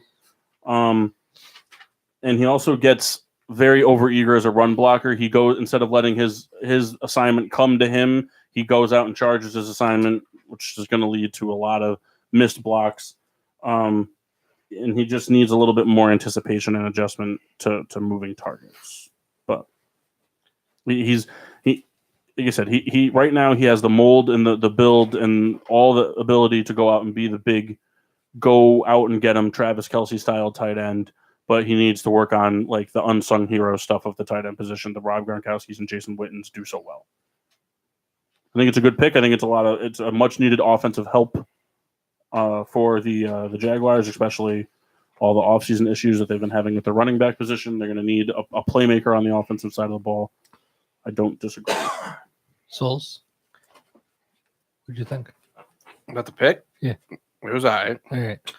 Is this going to be like a thing? Are we going to ask Souls' approval on every pick? I feel like the PS offensive line was a bigger need, but hey. And that's why you guys are, the you drafters. you get a weapon and you get somebody who can get down inside and block. You're right, but they're ass on the Can't offensive really line. block. He's okay. What number are we on? 8? Yes. Yeah, the Detroit Lions are up on the clock. Quick pause. Am I allowed to trade with myself? Yes. Where do you establish? Present it so then I can say no. All right. Miami trying to trade up with Detroit, swap picks, a second, and next year's third. This year's second? Yeah. I think it's fair. All right. Shake hands. That's 13-8 though. That's quite a jump. With the eighth We're pick also getting the eighth in the pick in the 2019 second round. NFL draft. Yeah, There's we're Miami just Dolphins. talking. Is the pick in? Yeah, dude, my pick is in. All right, we got to say that. Sorry. I got this soundbite for a reason. With the eighth pick in the 2019 NFL draft, Miami Dolphins select quarterback Dwayne Haskins out of Ohio State. Boo. Actually. Boo. Suck it, fellas. The first real quarterback is taken here at Radio City Music Hall. Boo. Dwayne Haskins, junior out of Ohio State, 6'3", 231, had a 6.2 on the draft scale. Entering all the offseason draft analysis and before the combine was regarded as arguably the best quarterback coming out of this draft class. Some things have changed. Some people are thinking Drew Lock might be more that way, or some other quarterbacks. He posted a 5.04 on his 40-yard dash. I would have liked to see that be a little faster from his style of play, but he did put up a 28.5 on the vertical. Not really sure why that's important. You never seen a quarterback jump? Well, I mean, you've seen the jump passes. I've seen those before, but he's groomed for this position. He's groomed for the big stage. He has a very rare passing production for a quarterback of his age, and he's also got mentoring from. It might not sound that big of a deal to most people because this isn't a household name for wide receivers, but he's been mentored by Mohamed Sanu, who is an established wide receiver in the NFL and has been productive throughout his entire career. Been an established quarterback. And he's very well schooled and an understanding of how to keep himself protected. He is not afraid to take the deep shot or make the big throw to win, which is very important in a rookie quarterback. A lot of times you see people get hesitant on trying to do those deep ball throws. He's very confident. He doesn't show signs of shakiness even during a bad game. He has an effortless throwing motion, and he scans his targets with the ball tucked close to his body with his feet always moving. Very important for any quarterback, in my opinion. He's part of a very small list of quarterbacks that are going to be fighting for success with such a low number of career starts. He also lacks in-game adversity challenges for an early round pick. He has very unusual follow-through, leaving his lower half behind, which can often lead into putting too much into the ball. And he's still learning to attack zone coverages. He's proven what he can do against man, but against zone, which a lot of defensive coordinators like to use because it helps you pick up different packages. And he's also very easily baited into bad decisions. So his ball security his ball security once the ball's out of his hand is the question. I think he's going to be great in the pocket, though, in terms of keeping plays alive. He has that Aaron Rodgers style footwork and keeping the ball close to his body to extend the plays. I think that he's groomed to be a success in the NFL, but I don't think any of these quarterbacks, in my opinion, are ready to start right away. I agree a lot with what the Riddler is saying. I will say, though, a slow 40 time, not always, sometimes it just happens. It doesn't always represent what the player is going to be on the field. Good touch passer. He did benefit for a lot with having good receivers in Ohio State, completing 70% of his passes. I think he definitely, what we saw here, a team trading up, I think it's very possible. Any team could do this. To get a player, I agree with Ridley, not ready to play right now, but a good guy that'll be groomed, and I think will be a starter for a long time. Lack of foot quickness, which I think just attributes to perhaps kind of not a lack of confidence, but trying to do too much. And I think with just like sitting under somebody, you could really, get down the little things, and someone who's got a good IQ will really benefit from that. The Buffalo Bills are on the clock. The pick is in. At number 9, the Buffalo Bills select wide receiver DK Metcalf, Ole Miss. That's a shocker.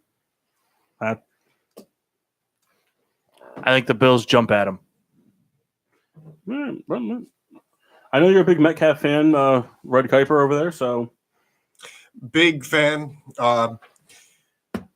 He's a machine. Ran a 4.340, 40.5 inch vertical and 11.2 broad jump.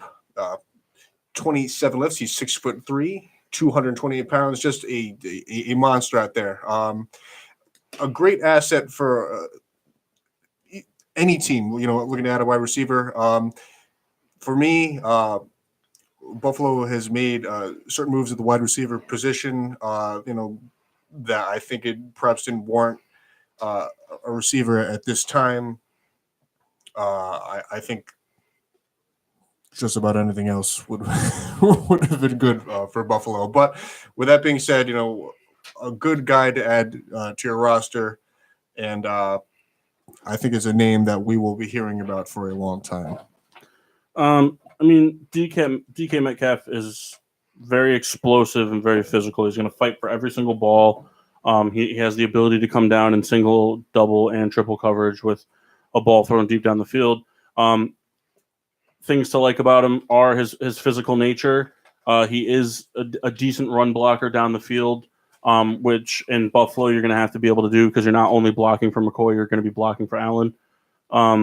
He has the strength and the handwork to get corners off of the line of scrimmage and be able to blow past them. He does have decent speed for as much of a physical natured receiver as he has. The big negative to him, which has been the talk since the combine, he doesn't show the ability to get in and out of cuts. He doesn't show the ability to do those quick four step in routes. He doesn't show the ability to do those shimmy shake post patterns. He's going to be his straight line speed, straight line strength. He can do the veer off patterns like the very standard post route or a slant route type of thing.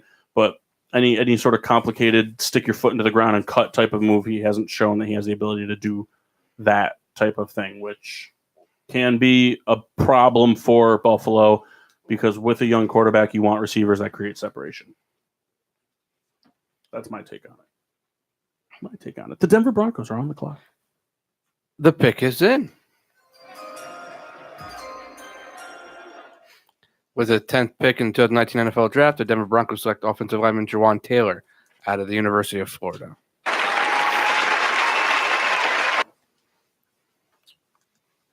Big fan of this pick. Now, all right. Here we go. Kyle's been itching to just get in here and explain this is the reason I picked this guy. Is that what you wanted to do? No. Well, I only picked because you fell. He fell quite a bit. If he didn't fall, Drew Lock was the pick, but I think they're going to try and protect Joe Flacco. Oh my God, I forgot he's a Bronco. It's like, wait, what? It's like, you idiot. He's a Raven. I forgot he's a Bronco. How'd you forget that? Because they're going to be bad. What? I don't think they'll be that good. Better than the Giants. Yeah, probably. 6'5", 312, tackle, 6.21 on his prospect grade. He's just shown a lot of ability to shut down the incoming pass rush. He is very quick with his hands. He's got good footwork. He's a little undersized, in my opinion, for a tackle. I think he needs to put a little bit more weight on, especially in his thighs and in his hips. He needs to be able to be a lot quicker off of the first initial step. He tends to go a little bit more into blockers or into rushers versus letting them come to him, which is a very, especially with these elite pass rushers in the NFL, especially against the Chargers and individual rivals, they're going to eat you up with that first step swim move or the bait and switch nose tackle defensive end. He's going to get standing like a statue. So I think it's a great pick. I think that Jawan Taylor is one of those few players in this draft that would be a home run for any team. I think he could fit into any team right now. And I think he's a stud. I think he has potential to be it's hard to say this, but I think he has potential to be the best player out of this draft. Long arms, very quick plays. Traditionally, right tackle, but can play guard, which is, a premium in this league. I think the draft should be all offensive line, honestly, because that's the most important position. Everyone needs more offensive linemen. That's right. So it's always a good pick And drafting a kickers. lineman. So I'm satisfied with this pick, and I agree with what Riddler said. That someone kind of unsung hero, an offensive lineman who never really gets the love because it's not a very glamorous position, but It's can not be a sexy pick. right. But could end up being perhaps the best in the draft. I remember a few years ago, I think it was the 2013 or 2014 draft where the Cowboys picked Travis Frederick with like the 10th overall pick, and they got booed to hell. Cowboys get booed every year for their first round pick. And Unless it they're usually picking pans somebody out. from the longest yard, they're not happy. The Dallas Cowboys select inmate 47. Yeah! Ray Rice. No! The Cincinnati Bengals are on the clock. All right, just double checking. Pick is in. Oh, Kyle has a trade. So, With the 11th pick in the draft, the Cincinnati Bengals select Devin Bush. Kyle wishes he had a trade. I don't. All right. He's very mad at you right now. I know, He because is. he's picking next. No, he's not. Is he not? Are you picking next? What number are we It's on? not Souls. It's something else. There you go. All right, Devin Bush, linebacker out of Michigan. 5'11", 234, a little on the undersized chart there, 32 inches on the arms. Ran a 4.43 in his 40-yard, 21 on the bench, had a 40 vertical, and a 124 broad jump. Very athletic individual, especially at that linebacker position. He is a very compact player with a lot of lower body strength. He trusts his eyes, which to a lot of people, they're like, what the fuck does that mean? It just means that he sees something develop, and he trusts it. He doesn't overthink things. He doesn't take that extra half a second. He goes with his gut. He very rarely gets trapped due to false steps and bad footwork. He has very good patience and run blocking. He has a very good control of his body, and he is proactive with his hands to balance against wash down blocks. He's got very strong legs, and he has like a built-in GPS to maneuver around all sorts of blocking schemes and tackles and gaps, and just always finds a way to get where he needs to be. He's that type of linebacker that always is within a step of the ball at the end of a play. Yeah. He might not have made the tackle, but he was there. He does land below standard size for a linebacker, and he has a little bit of an average reaction time in terms of when the play is snapped. If a big offensive lineman gets to the second level, he doesn't stand a chance getting around him. They're just going to outsize him and swallow him up. And he needs to, or he needs better pursuit leverage, if that makes sense. Like he's small, and he's got the inside and the low ground leverage, but in terms of pursuing somebody with the ball, he doesn't have the leverage to take him down. You know what I'm saying? Like he's got to jump to do it. A tackler on the move is his enemy. Yeah, exactly. I mean, a running back. And he also runs himself out of tackles a lot by coming in at too sharp of an angle. So if he, it's all little critique work for him. He's got the big issues down. It's just the little critiques that can take you from being a bounce around 2-year linebacker on 5 teams for your career to being the Ray Lewis's and Brian Urlachers of a franchise. The Green Bay Packers are on the clock. Pick is in. At number 12, the Green Bay Packers select offensive lineman Jonah Williams.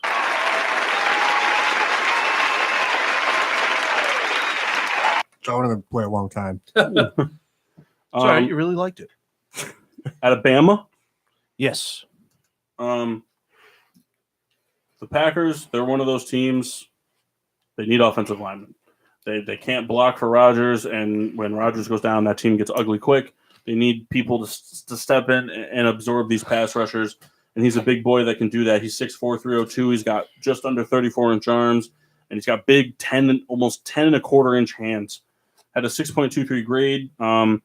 Did 23 on the bench. Had a 100-inch broad, and he did an 8 on the 3-cone and just under a 5 on his 20-yard shuttle, which were very impressive for the offensive lineman. He plays with a very strong technique, and he very rarely goes off the beaten path from the fundamentals of how to play his position. Fundamentals is where everything is built from in every position. The players that you see that don't have those are the ones that don't success, i.e. the Eric Flowers and other players of those calibers. That guy sucked. They just don't have the fundamentals. In his college career, he's had very noticeable improvements every year, and he's very athletic with very fluid movements. His initial steps out of his stance are very quick and controlled, and he has amazing lateral quickness. Also very good acceleration for backside blockers, and he's very rhythmic in his combo blocking, meaning first to second level. There's some concerns about his lack of arm strength. He's got the leverage. He's got the length, but not necessarily the strength. He's got a smaller frame by the tackle positions, but he's still a big guy. He would definitely be benefited at this size and playing weight to be swapped into play at the guard position, but that would take away from his ability for those quick lateral movements in his athleticism, because you're playing a guard, unless you're running a stunt, you're not really going to be swapping out to get backside blockers as a guard. And he has an inconsistent outside hand. Again, that's one of those things. You switch him inside, becomes a little different. And he needs to maintain a better knee bend as a drive blocker, rather than locking his knees up and doing a stand-up block job. But overall, stud.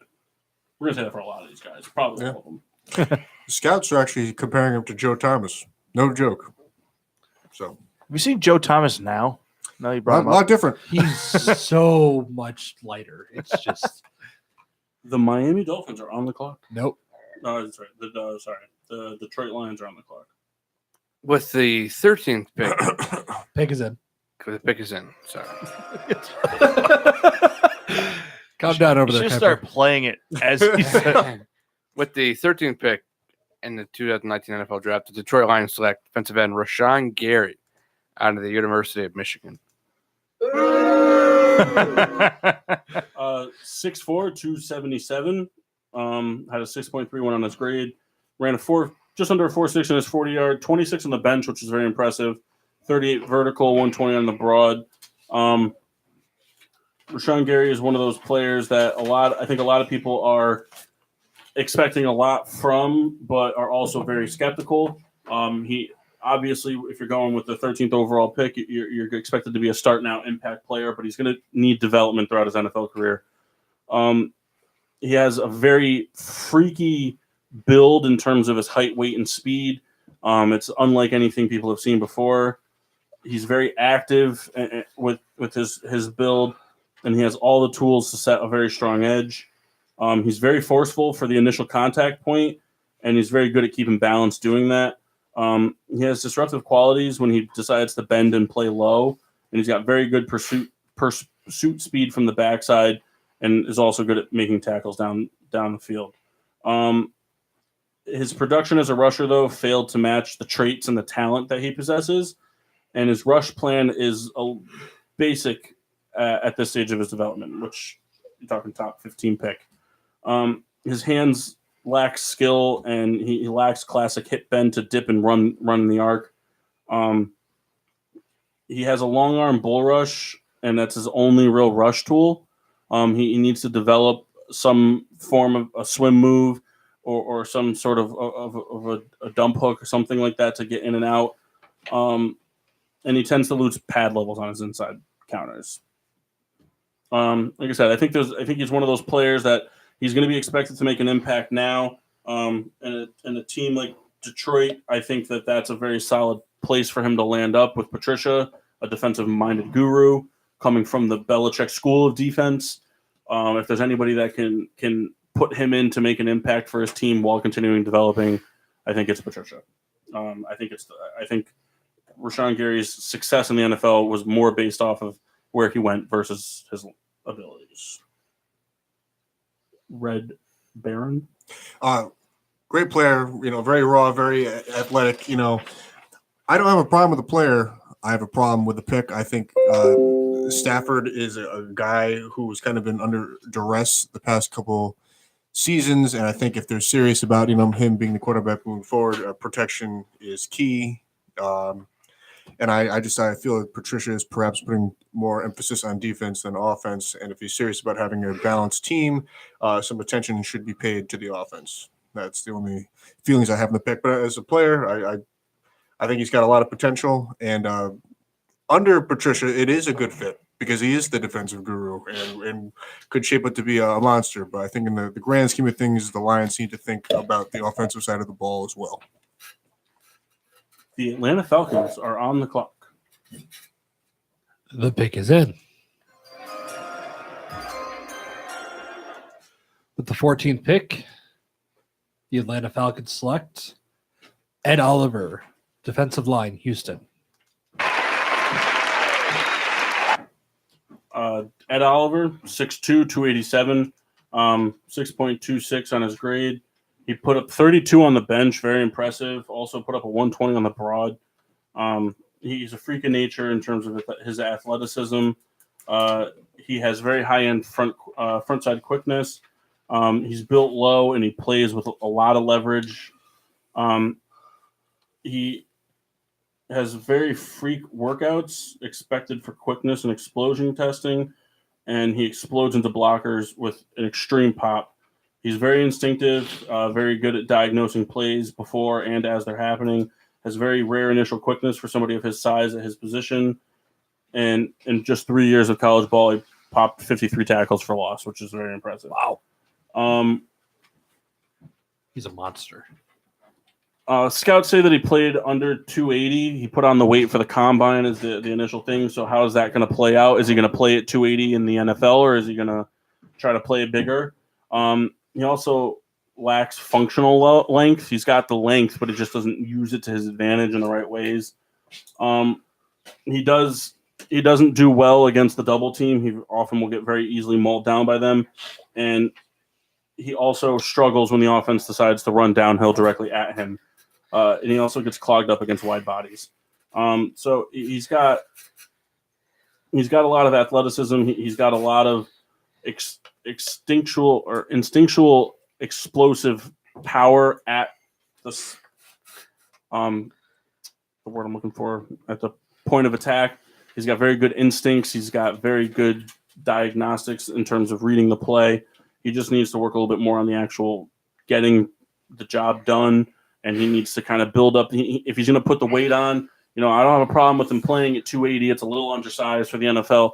I don't have if that's where he's comfortable playing, you got to play where you're comfortable. You can't put on weight just to put on weight, and you got to make sure you put on the good weight. But if he's going to if he's going to play at a 3+ rate, he's got to put on the good weight, and he's got to learn to use it to his advantage. You don't want to Jamarcus Russell. That's what you're saying.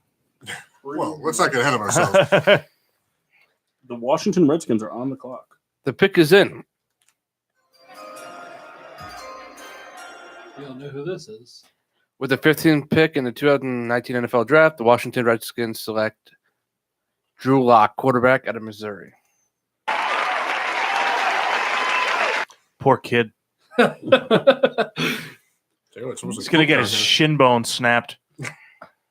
That's not nice. What makes you say that? But it's true. What makes you say that? It happened to 2 quarterbacks in back-to-back weeks for them last year. 3 in total, and for a franchise's career. That's true.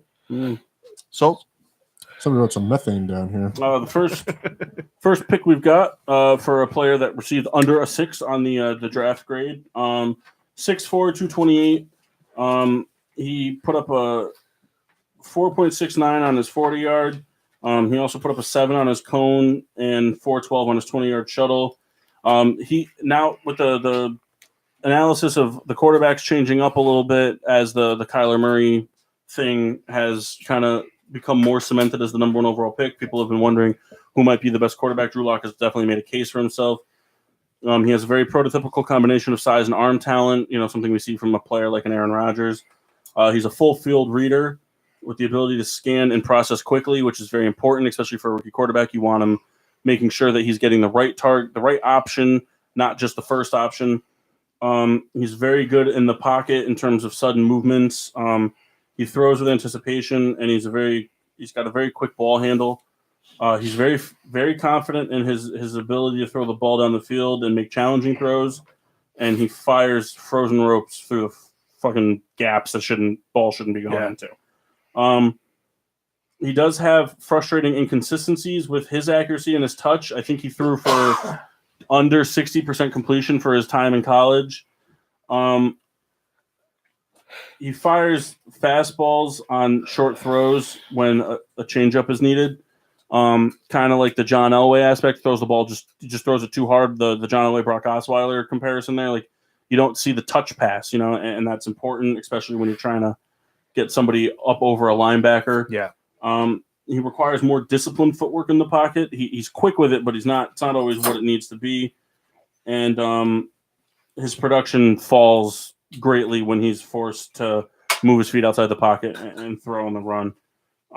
He's inconsistent in squaring up to throw, and his decision-making matches the level of pressure he's seeing. So if he has a lot of amount of time in the pocket, he makes the right decision, whether it's a throw into double coverage or not. It'll come down in his guy's hands. But if he's getting, if they're sending the house at him, he's going to make a poor decision. Red Kuiper, got anything to add? I think foreseeably, Drew Lock will be the second quarterback to go. And I think if the Redskins need a quarterback for sure, and I think it's the best fit moving forward. There is some bad luck if you go play in Washington. However, I think it's the appropriate pick for the Redskins and one that they'll be happy with. The Carolina Panthers are on the clock. The pick is in. Mass looks at him like, who has it? I have it. I was waiting to see if they wanted to trade. Nobody wants to trade with you. That's fine. We don't like you. Halfway through the draft, with the 16th overall pick, the Carolina Panthers select Cody Ford, Oklahoma. They really don't like you here. No, what's his position? Guard. The pick is fine, but he told us where we were in the draft. You know where we're at the draft. 6'4", 330, 5'2", on the 40-yard, 19 on his bench, which is a little shaky in my opinion for an offensive lineman, especially one that goes this high in the draft. He is very rare though in terms of his mass with his athleticism. He's a top prospect off of the Joe Moore Award-winning offensive line. His experience and tools to play. He has the experience and tools to play both tackle and guard on either side, which does make him a very important piece to get to any team. I mean, talking about switching him up into 4 different offensive line positions. He's got great pop into his initial contact, and he's got the power to bulldoze down blockers in the first line and the second line. There's plays out there of him in college getting to the third line on long runs, and for somebody talking 300 plus pounds, that's moving. Yeah, you're moving. You got athleticism. He's a natural bender, meaning he gets low and he gets his leverage, and he's got extreme eye-popping downfield speed. His 40-yard dash speed doesn't equate to what he does when he gets moving into the third level. But he needs additional work in his pass sets, especially to make it as an NFL tackle. He had some very troubling reps against the Alabama defense, which, sure, it's just one game, but for a lot of these college players, the Alabama team is the closest NFL you're going to team. have to an NFL team. He could be more effective with his use of his length in pass protection, and he's got tardy hands that give away his length to his opponents. He needs better core engagement for a more improved balance. He finds himself on one foot or getting shaken off a little too easily, and he could definitely use more patience in his second level approach. He's got the speed and the size to easily maul down any defensive lineman in the NFL, including those of like the Khalil Macks and Aaron Donalds. He's just got the size and athleticism to do it. But once he gets into the second level, instead of reading where his running back's going to go, he just finds the first guy and he blocks him. Just hits him. Exactly, and it doesn't always work to his favor. But I think it's a good pick. Do you have anything to add? No? Oh, just real quick, I besides the boo is a joke. You can just chime in. I'm sorry. We're part of this, Kuiper. Panthers, a good pick. Offensive line, always an excellent pick. There's a quote here that I really liked. You need to hire a taxi to get around him. And I think that speaks volumes about his presence on the line. Definitely a lot of things. Riddler mentioned that he has to work on. But one thing that we'd say is that he's a good competitor and a good teammate. The New York Giants are on the clock. Pick is in.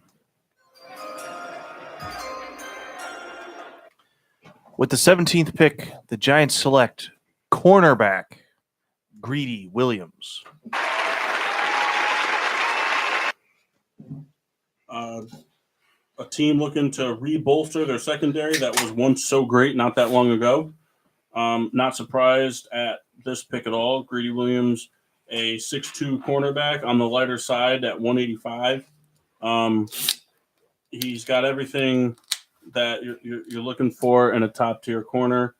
I don't think anybody is going to be upset with the production that he provides on the field.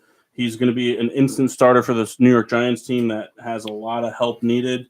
He only elected to run the 40-yard dash at his combine, which was a 4.37, very impressive. I would have liked to see what he could offer in the vertical game just for those jump ball out opportunities because he is so tall and very disruptive.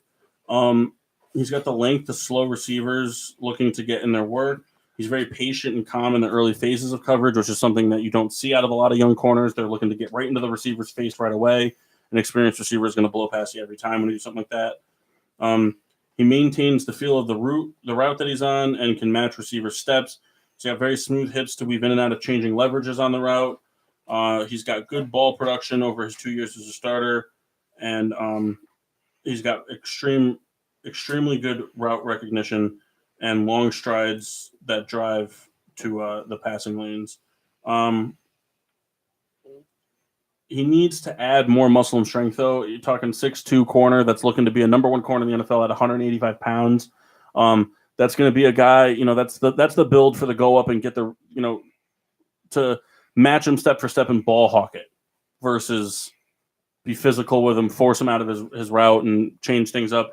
And from anybody who's watching a football, ball hawking secondary members don't last long in the NFL. Yeah, You're very, at very least a short. reign of terror. He can be jostled by physical receivers. Again, that's more due to the nature of his size.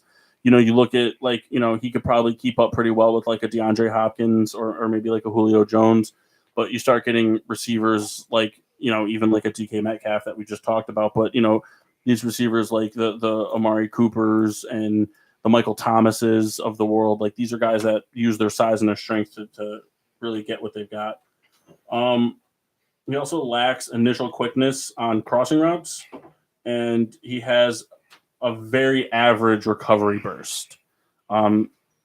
He can, if it's a long stride, if he beats you if the receiver beats him off the line and he's running 20 yards on the field, he'll catch up to him by the time the ball gets there. But if it's a slant route and he gets beat, he's not going to get him in time. And he also has consistent issues with locating the football when his back's to the ball, which for somebody that has the ball hawk tendencies that he has, you have to be able to know where the ball is at all times. Right.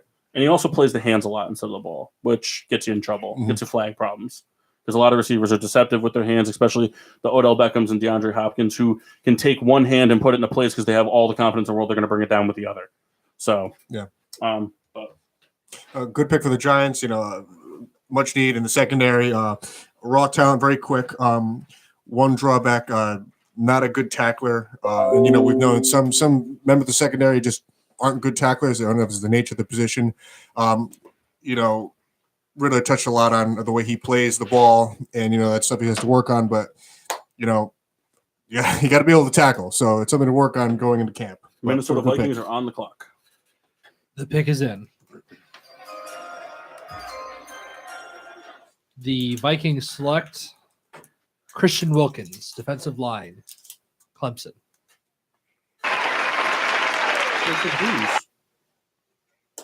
You boo Mass's picks. Yeah, well, he needed a break. He needed a break. The one that you could have booed. Nah, just kidding. I'm a real stinker. He is a stinker indeed. 6'3", 315 defensive tackle out of Clemson, 5 on the 40-yard dash, 28 on the bench, 29 vertical. Also ran a 4.55 in his 20 shuttle. This guy is a force to be reckoned with. His NFL comparisons to B.J. Hill. He's a locker room leader with character that's very impactful on the team. He especially from a Clemson team that had a very stout defensive line with a lot of top-notch players on it to be able to push that type of stuff aside and be a team player. He's got the face of the franchise personality. He's got that leadership role. He's got experience at both base end and defensive tackle. And he has instant snap reaction with very fast hands to contact. He's highly efficient in his movement with lateral quickness that disrupt gaps. And he can contort and slither around blockers' pads to get to the leverage points he needs to get to. He also shows extremely rare flexibility for somebody of his size. His initial quickness, though, gives way to fatigue as reps continue, especially in the hurry-up offense, something NFL quarterbacks love to run, especially when they see people getting fatigued throughout a game. His overall play strength can improve overall for the whole game. He doesn't have enough extension and separation after his initial hit, and his thick lower half is missing that quality anchor to keep him put so that blockers aren't pushing him backwards into the second level, creating a one-on-two blocking opportunity. He also struggles with balance a little bit, and he lacks length and power to excel in the two-gap scheme. So he's just got a lot of promise, and for what it's worth, especially I don't know that it's going to make that big of a difference in a team like Minnesota, but a player that has the ability to be a franchise personality and character right out of the gate kind of shows a lot. That it's that Baker Mayfield, it's that Juju Smith-Schuster mentality. The ability to have that personality on and off the field that just makes people love you and draws the positive energy to your team. Fits the mold of a defensive line, 6'4", 342.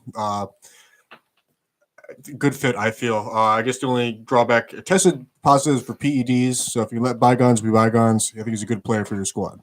Tennessee Titans are on the clock. The pick is in. With the 19th pick, the Tennessee Titans select edge rusher Brian Burns, Florida State. I'd love to know at the end of this how many picks are being stolen from people, because I feel like nobody's like no big fucking deal. Well, I'm kind of keeping track of it here.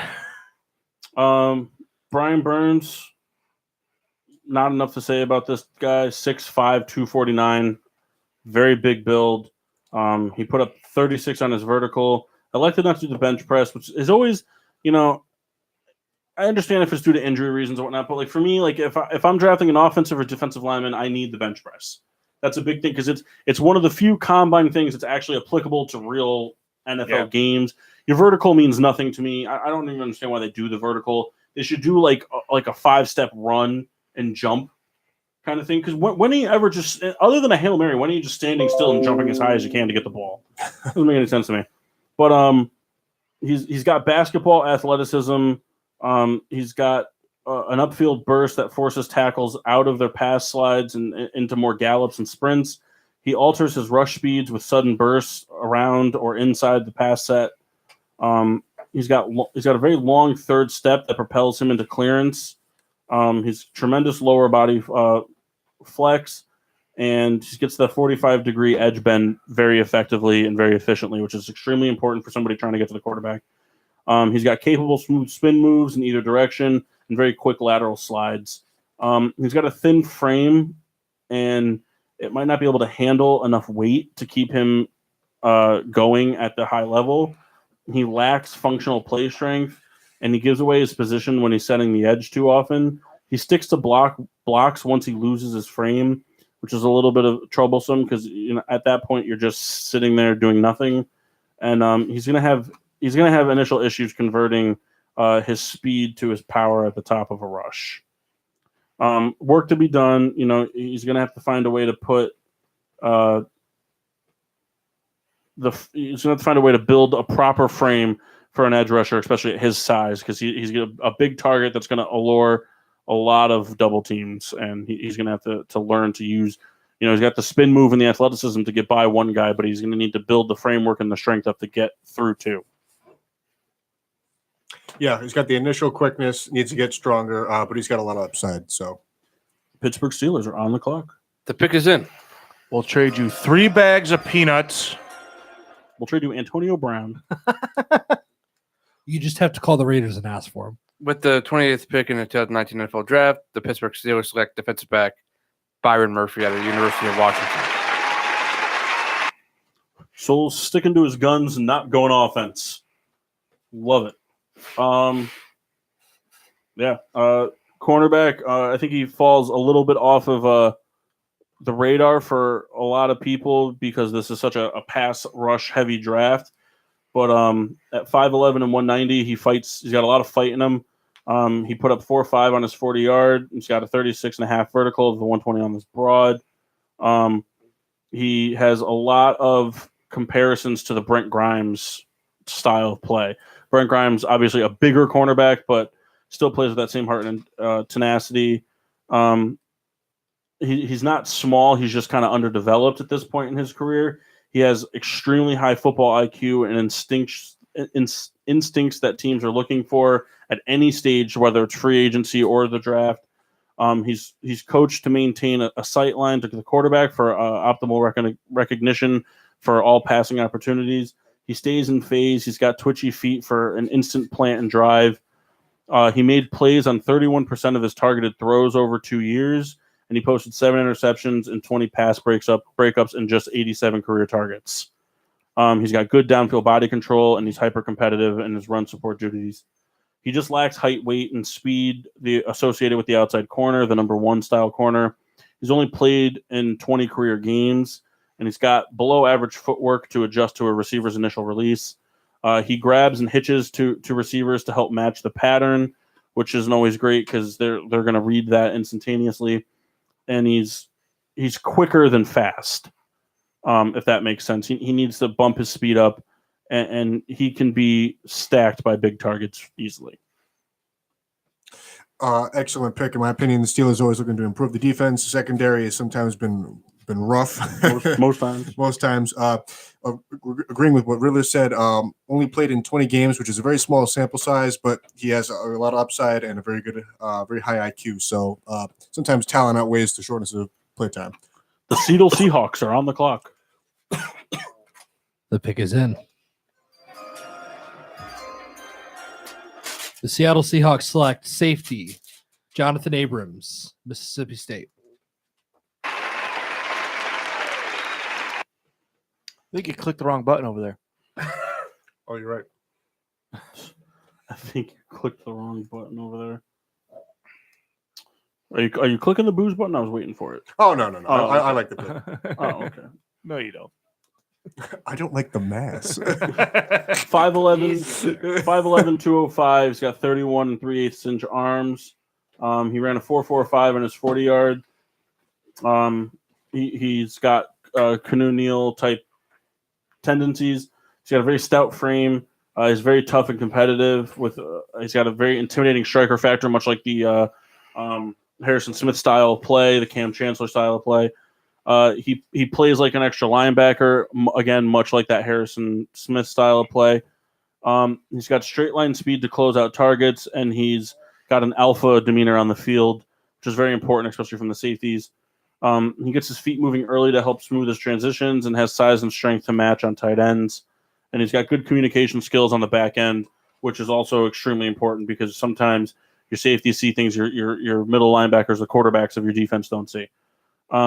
He's a little tightly bundled in his midsection and hips, which makes him a little stiff, but he's not stiff. He's not fluid. He's just kind of in that middle portion there.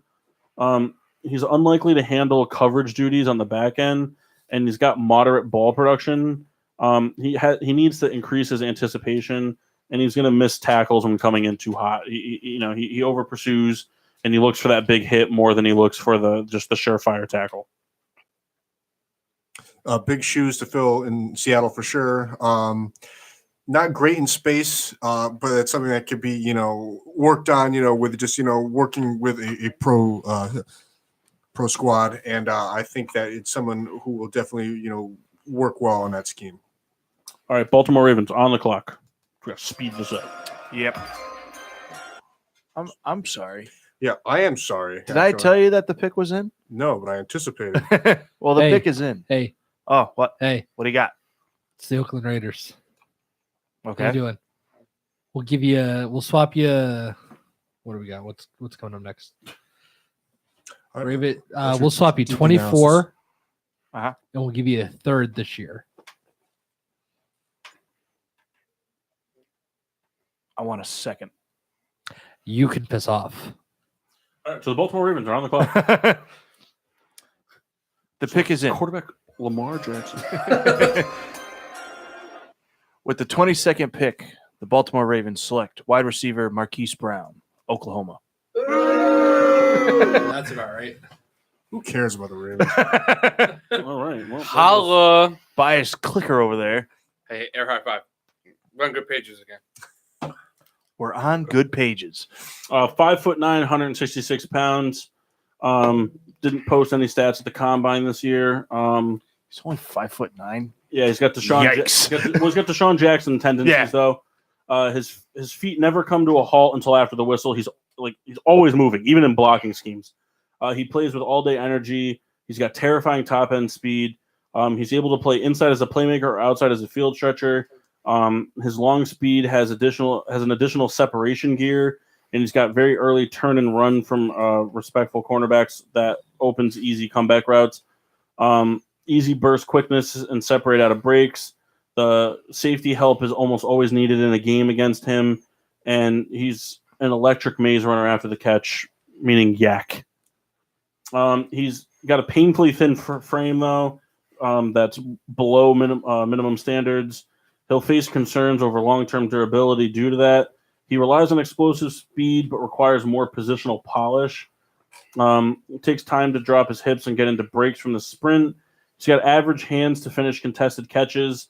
Much like a Deshaun Jackson, he's going to be the guy that's going to beat you with his speed. He's not going to be the guy that's going to go up and get it. He's ineffective working into the teeth of coverage, and he's got inconsistent deep ball adjustments. And he also, a big thing for me too, with that kind of speed and that frame, he didn't offer any return skills at Oklahoma, which is something you kind of look for an early receiver of that age. I like the pick in the terms that it gives Lamar Jackson a deep ball threat, somebody to actually kind of chuck the ball to or throw onto a quick slant to get himself out of trouble.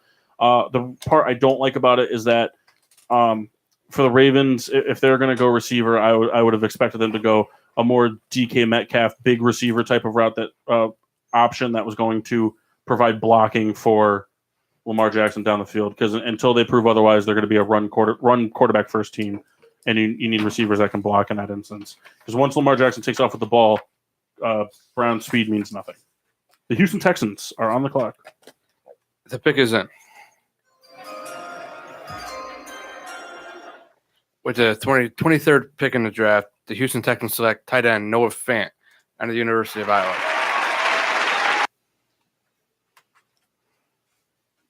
I don't hate it. The second of the 2 Iowa tight ends are off the board now. 6'4", 249. Put up 4.5 on his 40-yard, 39.5 on the vertical. Had amazing production, which is something to be said when you have TJ Hawkinson on the other side of you. Has comparisons to Eric Ebron. He's a mega athlete who excels in the triple jump, high jump, and basketball outside of football. He accelerates off the snap for an immediate seam and an attack. Big initial burst of gains and runs with long strides down the field. Had nearly 1 touchdown for every 4 catches in his career in Iowa. Wow! And he sinks and scoops on the low throws. Speed to open it up and take it after the catch as well. He's thin through his waist and his lower body, and he lacks the grit and play strength necessary at the point of attack. He needs to compete a lot harder on his backside blocks, and he's too affected by route contact, which is going to be a big deal, especially with those middle linebackers and stuff doing the chipping and the 5 yards there in the NFL. He's slow to turn and find the ball and make the adjustments to the underthrown balls. And when he senses traffic, he loses his focus, leading to crucial drops. So he needs to get out of his own head, essentially. He needs to, the players that embrace the hitting, the receivers that embrace the hitting in the NFL are the ones that are often most successful. The Larry Fitzgeralds of the NFL that know that they're going to get popped and are more concerned with hanging onto the ball than they are with whatever comes out of getting hit. But it was only a matter of time. The Houston Texans have been missing that big type receiver, that playmaking receiver to kind of complete that offense. The Oakland Raiders are on the clock. The pick is in.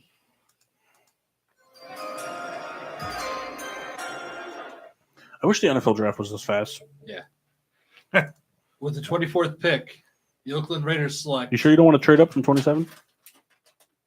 You're right. Hey, it's the Oakland Raiders. Looking to trade with the Oakland Raiders. They'll swap picks with you. Perfect. I need more. Go ahead. The Oakland Raiders select Josh Jacobs, running back, Alabama.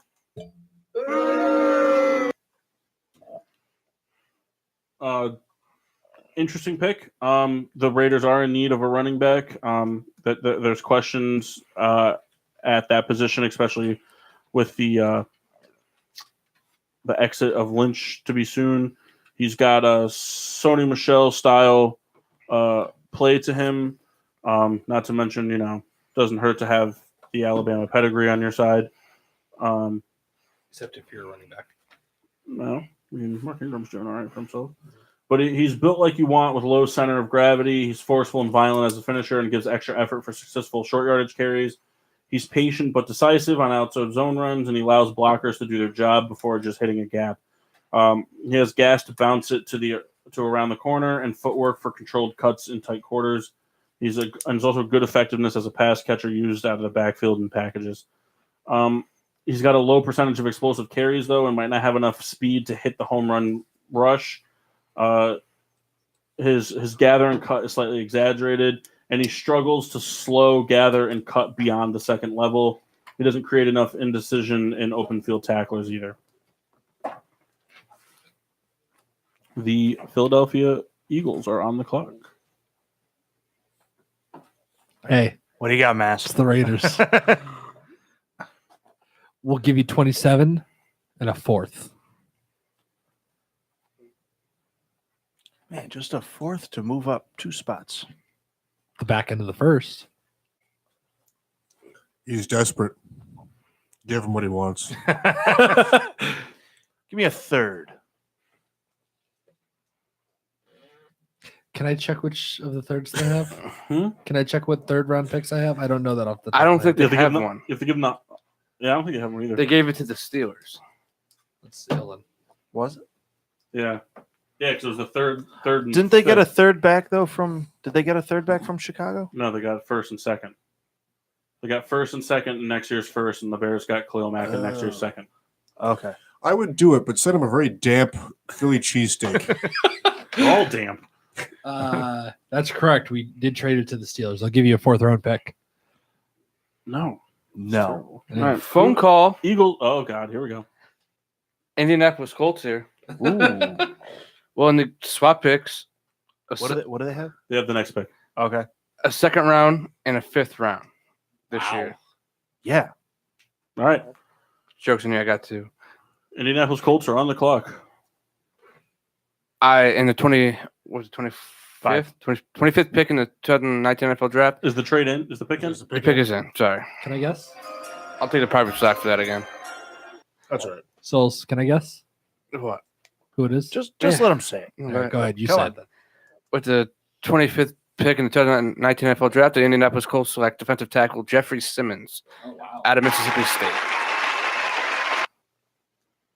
Moves being made here at Radio City Music Hall in Tennessee. 6'4", 301 pounds, 6.67 on his prospect grade.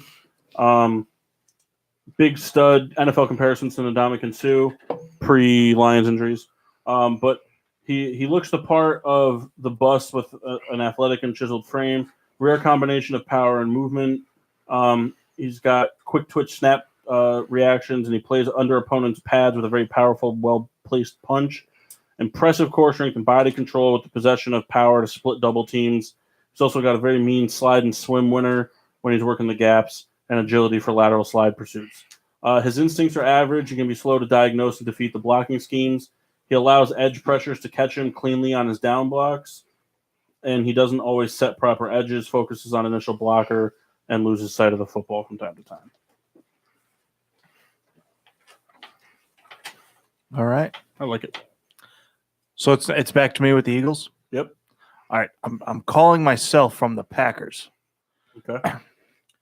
The Packers will offer the 30 and the 44 to trade up with the Eagles. So go from 30 to 26. The Eagles pick up the 30 and then the 44th. That's fair. I'm running out of room on this notebook, though. Okay, so we're in. We're in. Green All right. Bay is on the clock. Green Bay with the 26th pick. Oh, sorry, the pick is in. It's like Goodell's drunk dad. I have a 4-second clip to play. Let me play it. The Packers select defensive lineman Dexter Lawrence.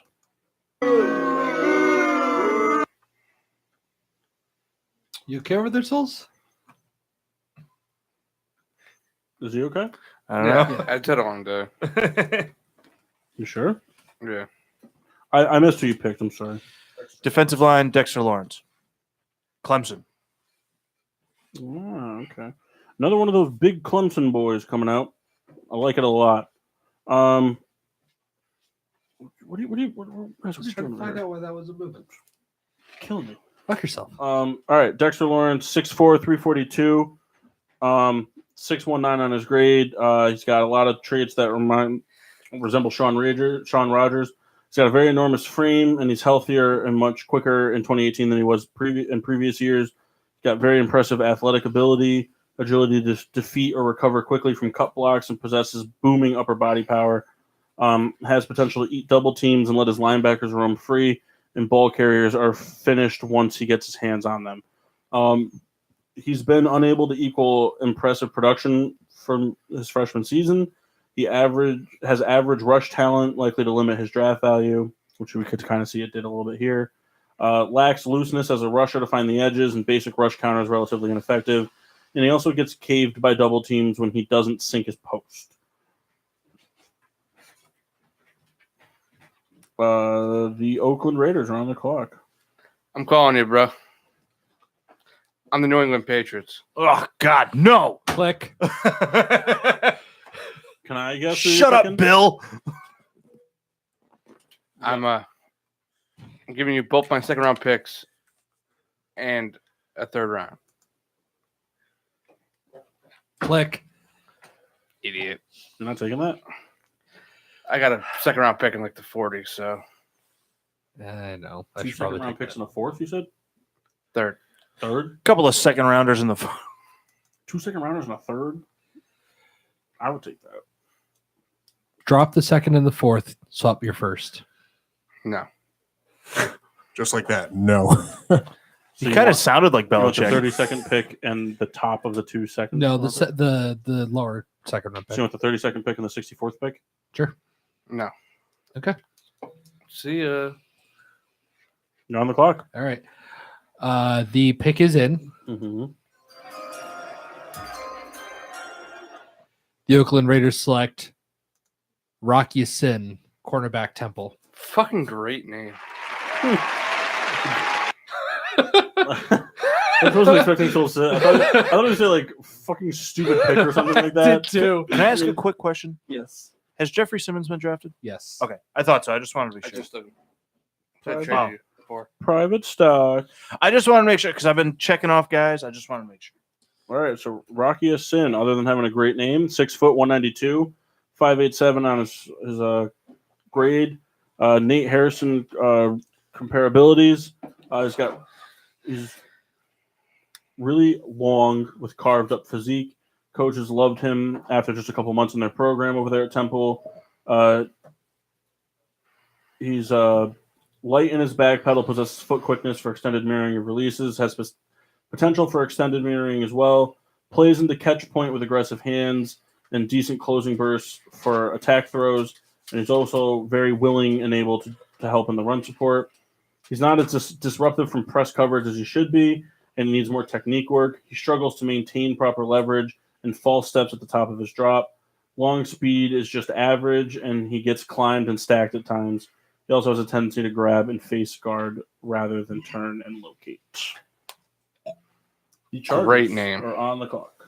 You said Chargers? Yes, sir. Pick is in. I'm calling you, bro. Oh, hold on. New England Patriots. We're going to England a quick Patriots. commercial break. Same trade I sent to the. I'm sorry. Can you repeat it? 2 second-rounders and a third round. You're losing your first round, though. But you're also gaining a high second round, a low second What's round. the high second round? 40s.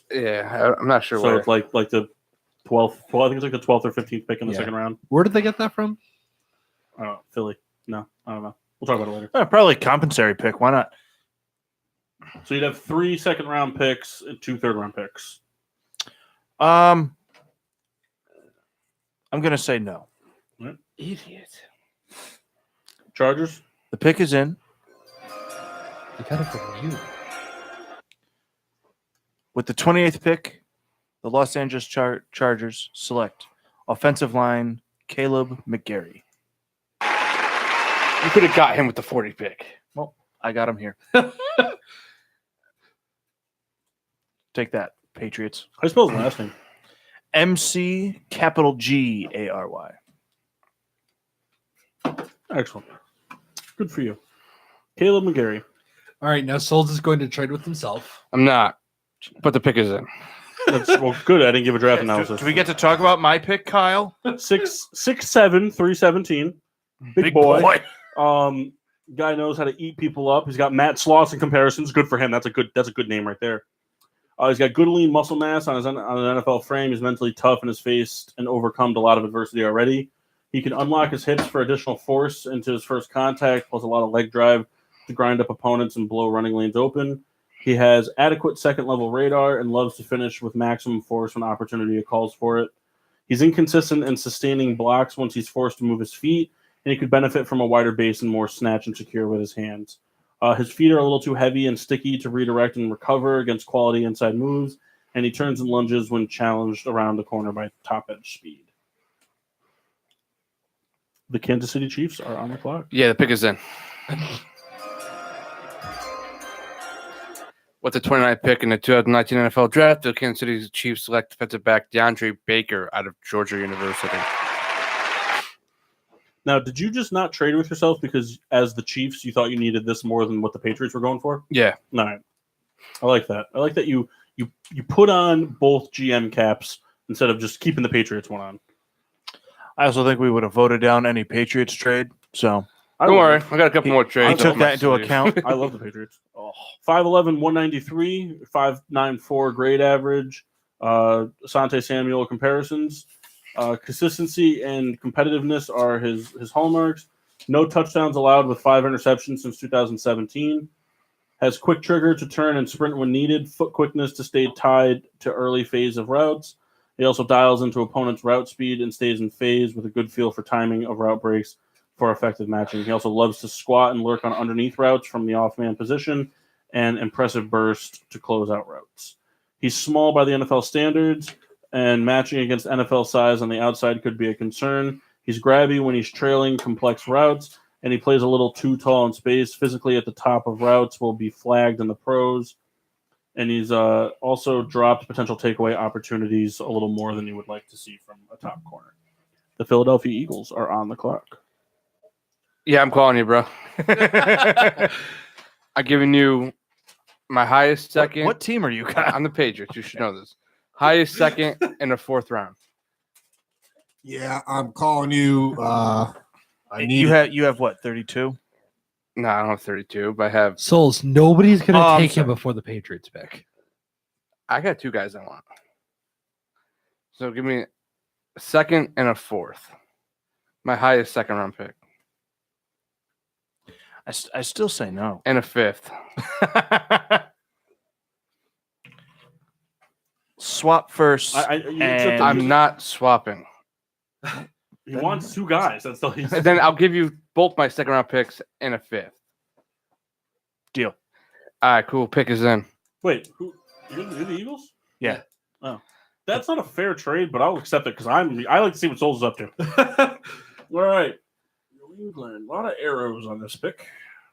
Oh, do I have a Is the pick in? Yes. Pick is in. Do I have a sinking feeling who this is? With the 30th pick in the 2019 NFL Draft, the New England Patriots select defensive end Colleen Farrell out of the University of Clemson. Yep. No, you're wrong. You guys are all gonna miss Tom Brady when he's gone. I also did just point that out to him. No, I am not going to miss Tom Brady when he's gone. Because they lost Trey Flowers. They have nobody. 6'4", 264 with a 607 grade. Has a lot of comparisons to Derek Morgan. Prototypical frame with broad shoulders. Posted 36.5 tackles for loss and 21 sacks since 2017. Excellent snap reaction and is first off the ball. Treats the punch and control blockers frame and setting the edge. Skilled hands for quick wins and sheds. Also projectable power for rushers on the next level. And he plays behind his long arms. Below average fluidity and agility and movement. Unable to sustain early bursts at the top of the rush. And average burst to close out tackles and gaps. Inside moves and transitions can be mechanical and awkward. The Rams are on the clock. Kyle's calling you again, bro. Yeah, no, I'm waiting for it. Go ahead, make your pick. The pick is in.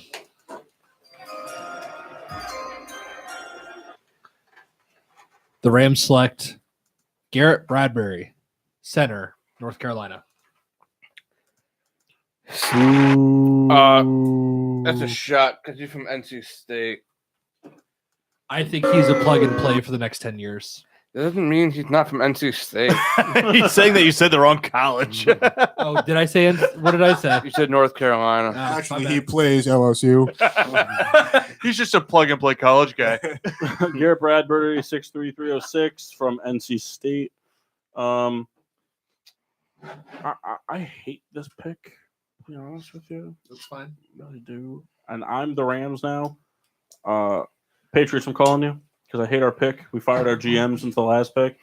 No, a little bit below average in size. I like my offensive lineman to be bigger than that mark, but he's got good lean muscle mass and core strength. He's a former tight end with above average athletic talent. Plus, he's got plus reactive athleticism for sudden switch from one block to the next and impressive body control to jump off the tape. Won't overset in pass pro and maintains mirror nose tackles, catch those hands in their chest early in their rushes. He falls slightly below NFL size averages, and his forward lean into pass sets could open him up to counters. His pass protection benefited from quick game and play action attack, and he. Okay, once Todd Gurley's done, that's gone. Run blocking gets top heavy with excessive leaning, and he doesn't get much movement as a drive blocker. Also, even in quick game and play action attack, often gets cement footed and causes tackle for loss opportunities. The New England Patriots are on the clock. Pick is in. Is it Irv Smith? No. Oh, there's a sniper dot in Belichick. No. What you got? The 32nd pick in the 2019 NFL Draft, the New England Patriots select quarterback Daniel Jones out of the University I of can't Duke. see. There's a mess. I'm doing analysis. I can't be checking your mock drafts. It's not a mock draft. That is who I also thought you were going to pick. It's a computer screen. This is ridiculous. Because they're all fired. Goodbye. All of you are all fired as GMs, except for whoever was the GM of the Detroit Lions. Kyle? There you go. Good for you, Souls. 6'5", 221. Comparisons to Ryan Tannehill. Benefited working under a quarterback guru and David Cutcliffe at Duke. He did more with less at the skill positions, quick worker through his progressions, adjust pre-snap plan to blitz and explodes hot read opportunities, outstanding accuracy on intermediate throws, very close friends with the Belichick family as well, courage to hang in the pocket and throw despite impeding blow. He's thin in his lower body, had 12 passes batted down at the line of scrimmage last year, and he benefited from a very heavy play-action RPO scheme. He waits the extra step before cutting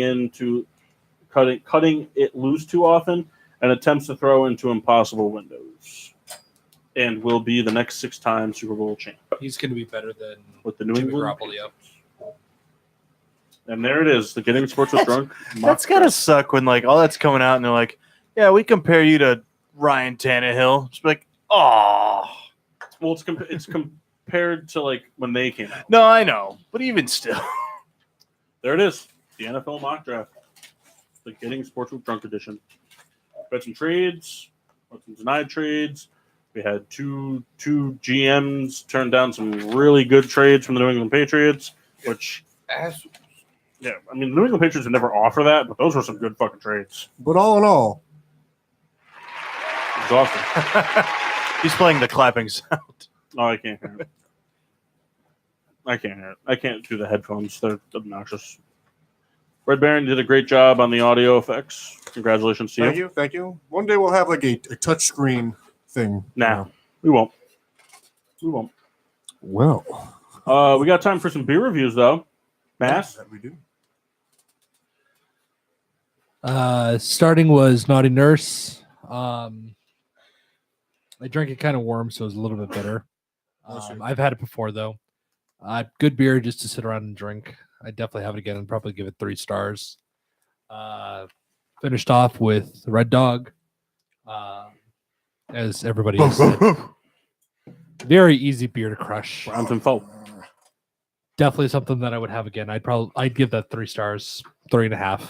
But it would Throw some respect on Red Dog. It wouldn't be the beer that I start out with for the night.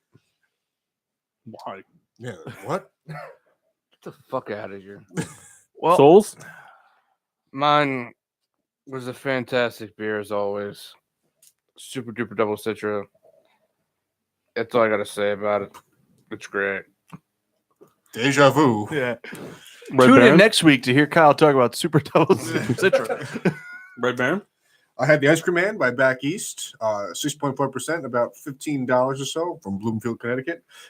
Straw colors with a citrusy aroma, as citrusy flavor as well. Very tasty. Very, very rarely distributed, so buy it if you can. It's a play on words. I think it's a very hyped up beer, but it lives up to every last drop and every last cent you Even pay. your girlfriend thought you were stupid on that one. A very poundable beer. I give it 4 stars. Absolutely would get again. Well, what's that other beer you have?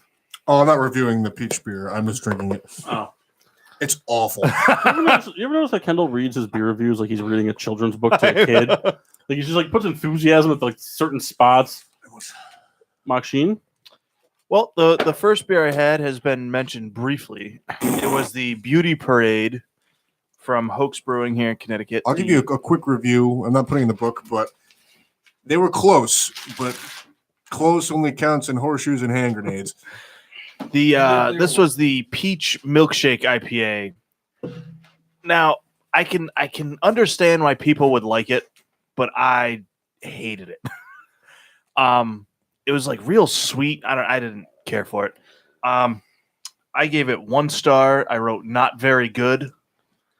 And It tastes like they aged it in a phone book. and I'm doubtful to recommend. What? I had Red Dog to start and Red Dog to finish. 5 stars, always worth it. Drink them. I had one other. Oh, what'd you have? I had the Starlet from City Steam also. Better than Red Dog? It is not better than Red Dog because I don't think there's anything better than Red Dog. Don't Not fuck even with me. authentic Pilsner as well? All right, that is. Is it though? That's delicious. But is it better than Red Dog? Yeah, You can get that easier than you can get Red Dog. that's not true. Yeah, it is. It's You get it kind at of least true. 3 times a year. When's the last time you had Red Dog before last week? You know, Exactly. For your sake, it's probably true what Riddler's saying. it's true. But yeah, this is a New England style IPA. I thought this was very good, solid beer. It's only at 5.5%, so it's not overly boozy. It was smooth. I gave it 3 stars. I would recommend it. I started with Red Dog. I finished with Red Dog. 5 stars. Drink it. Woof, woof, woof. Social media? Make sure to and subscribe and like and poke and prod. Yes, find us on Facebook and Instagram at Getting Sports with Drunk. Twitter is GSWD_4. Make sure to use the hashtag GSWD for all your daily uses, whether it's getting down with the dog or declining awesome trades from the Patriots, Subscribe on Podbean, iTunes, Google Play, iHeartRadio, and Spotify. where you find podcasts and radio stations. You find us. We are on the PPRN radio network every Monday night right here from 8-ish to 11-ish, give or take. Check out the PPRN YouTube channel. Subscribe. A lot of good stuff going on there. Tomorrow night, I haven't asked Kendall yet. Are you on Peter's show I am. tomorrow night? Catch me and Kendall on the Peter Pino show, and Rebecca. Maybe she'll say more than 3 words this time. It might just be us 3, depending on what Hatfield's doing. Yeah. But yeah, check out Peter Pino show every Tuesday and Wednesday from 7:30-ish to 10:30-ish, and all the other great stuff going on at PPRN. Download the PPRN app. Yes. A quick around the horn before we sign off. Anyone? Yay, nay? I think everyone should taste it. Already did. I got to pee, so I can't hold it anymore. Next week we will be doing some in-depth NBA and NHL playoff analysis. Do a little bit of recapping as we get a little bit further into baseball season, and we'll touch upon the submitted mock drafts. Well, they don't all have to be submitted, but those of them who have been submitted, if they want to discuss them, we have a friendly competition going around about all that. I'm going to take my private stock. I don't know if anyone has anything to say. What do you I got, have Kendall? something to say. Pretty soon, it's been tough. You know, our director of production has been busy, but Litchfield will be up. The video as Yes. well as the podcast itself is finished. It's basically completed, but we want to put everything out. WrestleMania happened, so that was like 6 weeks off. It's true. You know, WrestleMania sometimes takes precedence, or whatever it is for her. Even though she fell asleep. Actually, Did she she? left. Yeah, she left. I watched the thing to completion. What? Forget her. I've never once slept through a Super Bowl, and I've always had to work the next day. Yeah. If you're not taking that day off, you're doing something wrong. I've watched Super Bowls at work. I've watched WrestleManias at work.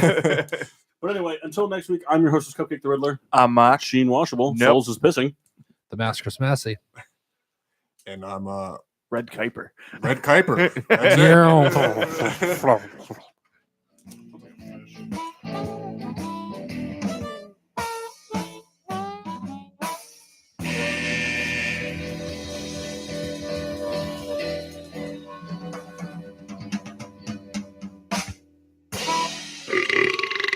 Yeah.